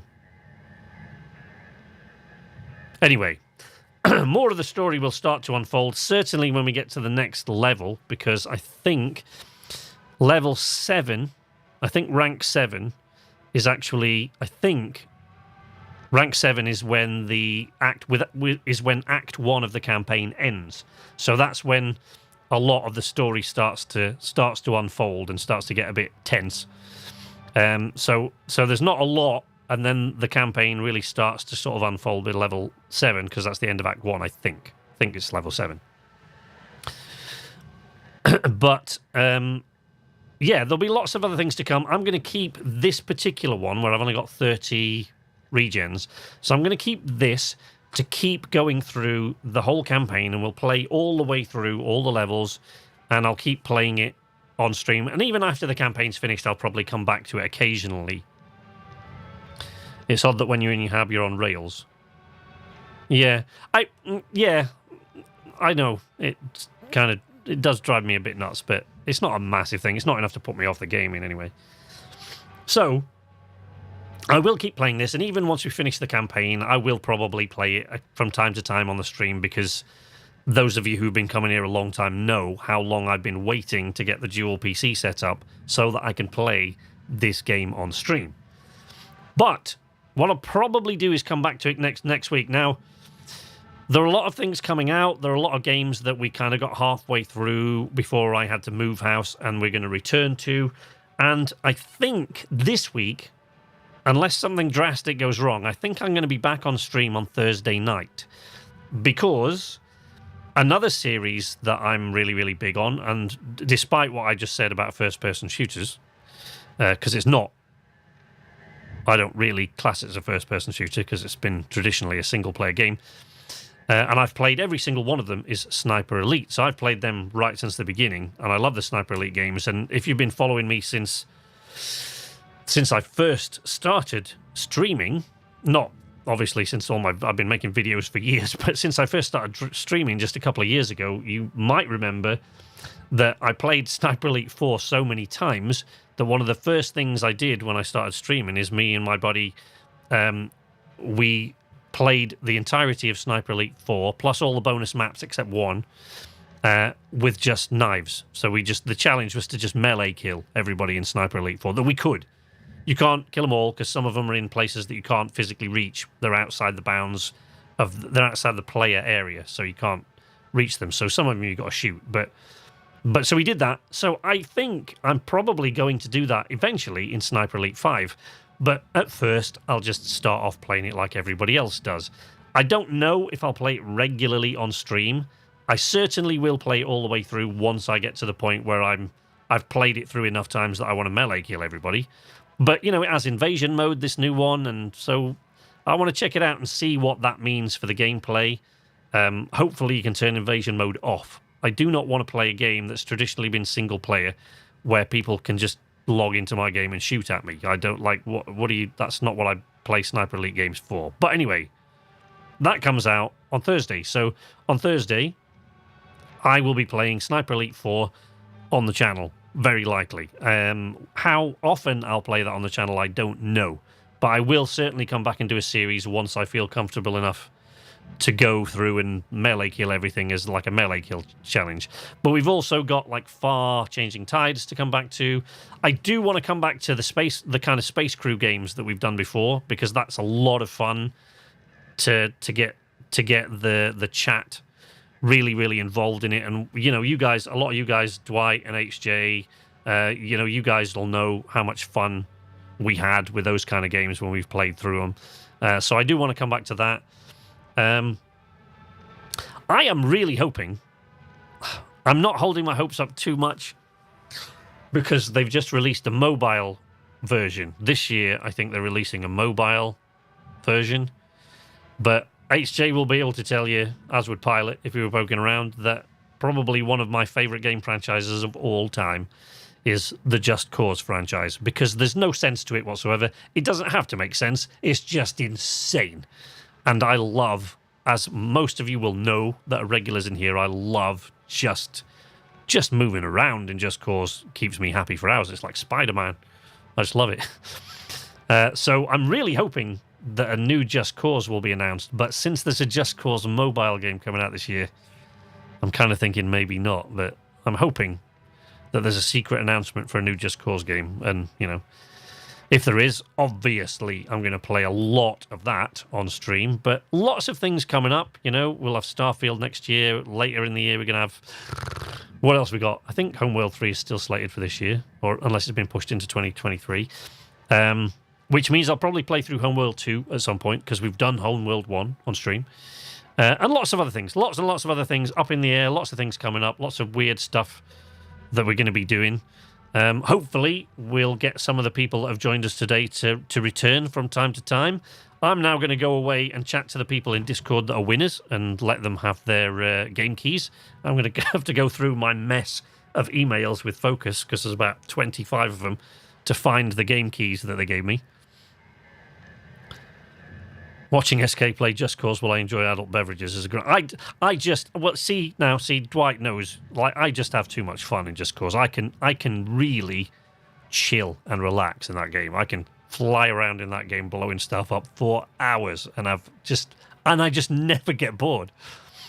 But yeah, we'll see what's coming up. But I should be back on Thursday, and after that, it'll be next week with probably more Shipbreaker.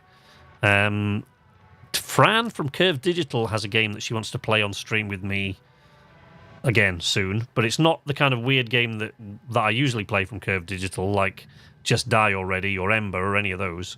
It's, I don't know, I think it's an isometric RPG or an isometric shooter or something, which is not really my bag, but I thought, oh, you know, go for it. Doesn't mind doing that sort of thing now and again. It's a bit of a laugh. And I will be joined by HJ and Richard and Pilot at some point as we fumble our way through a new playthrough of Ember, which is always fun.